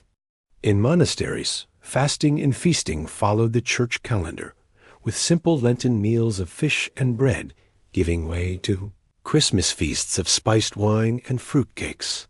Picture a 12th century English abbey, its monks savoring a rare dish of blankmanger on a holy day, its creamy texture a celebration of divine grace. In villages, food was shared as alms, with leftover trenchers or pottage given to the poor, an act of charity rooted in Christian teachings. Imagine a village widow, her hands trembling as she accepts a warm loaf from a neighbor, its crust a small comfort in a harsh world. Food's roles, sustenance, status, and spirituality made it a cornerstone of medieval life, its flavors a reflection of a society's hopes and struggles. Medieval cuisine was a treasure chest of dishes, some familiar, others delightfully strange, each a testament to the creativity of cooks who turned humble ingredients into feasts. Picture a 13th century English kitchen, where a cook prepares blankmanger, a creamy dish of shredded chicken, rice, and almonds, its smooth texture infused with a hint of rosewater. Far from the modern dessert, this was a savory delicacy, served at noble feasts for its subtle, nutty flavor. Imagine the cook, her hands steady as she grinds almonds into a paste, the scent of roses mingling with the warmth of the hearth, her dish a quiet triumph of skill. Pies were a medieval staple, their pastry shells a canvas for endless variety. Picture a 14th century French baker, his fingers deftly sealing a rye crust over a filling of minced pork, leeks, and sage, its golden top scored with a cross before baking in a clay oven. These pies, known as coffins for their sturdy shells, were eaten by all classes, from laborers carrying them to fields to knights savoring them on campaign. Another surprising dish was hedgehog, a meatloaf molded to resemble the animal, its surface studded with slivers of almonds to mimic spines. Imagine a banquet in a Norman castle, where guests gasp as the hedgehog is sliced, revealing a savory blend of beef, onions, and cloves, its playful presentation a delight to the senses. Sweet treats, though rarer, were cherished across Europe. Picture a 12th century Italian monastery, where monks bake wafers, thin pastries pressed in iron molds and flavored with anise or cinnamon, their crisp texture a treat for feast days. In noble households, subtleties, elaborate sugar sculptures shaped like stags, castles, or mythical beasts dazzled diners, their sweetness a rare luxury. Imagine a child at a 14th century banquet, her eyes wide as she nibbles a piece of a sugar dragon, its flavor a fleeting joy in a world where sugar was scarce. In peasant homes, simpler sweets like frumenty, a porridge of wheat, milk, and eggs, sometimes sweetened with honey, offered comfort. Picture a winter evening where a family gathers around a steaming bowl, its creamy warmth a shield against the cold. Other dishes surprised with their ingenuity. Picture a 13th century Spanish cook, influenced by Moorish traditions, preparing arroz con leche, a rice pudding flavored with cinnamon and orange zest, its creamy sweetness a nod to Mediterranean trade. In northern Germany, sauerkraut paired with smoked sausages, its tangy bite a perfect match for hearty rye bread. Imagine a tavern in Bavaria, its tables alive with the clink of tankards and the scent of caraway as diners share plates of fermented cabbage and pork. These dishes, from savory pies to sweet custards, reveal a cuisine that was vibrant and inventive, its flavors a testament to the skill and imagination of medieval cooks. The brilliance of medieval cooks lay in their ability to transform limited resources into dishes that delighted and sustained. Picture a 12th century peasant woman in a muddy English village, her hearth a simple pit, stirring a pottage of barley, nettles, and wild sorrel, her hands steady despite the scarcity of ingredients.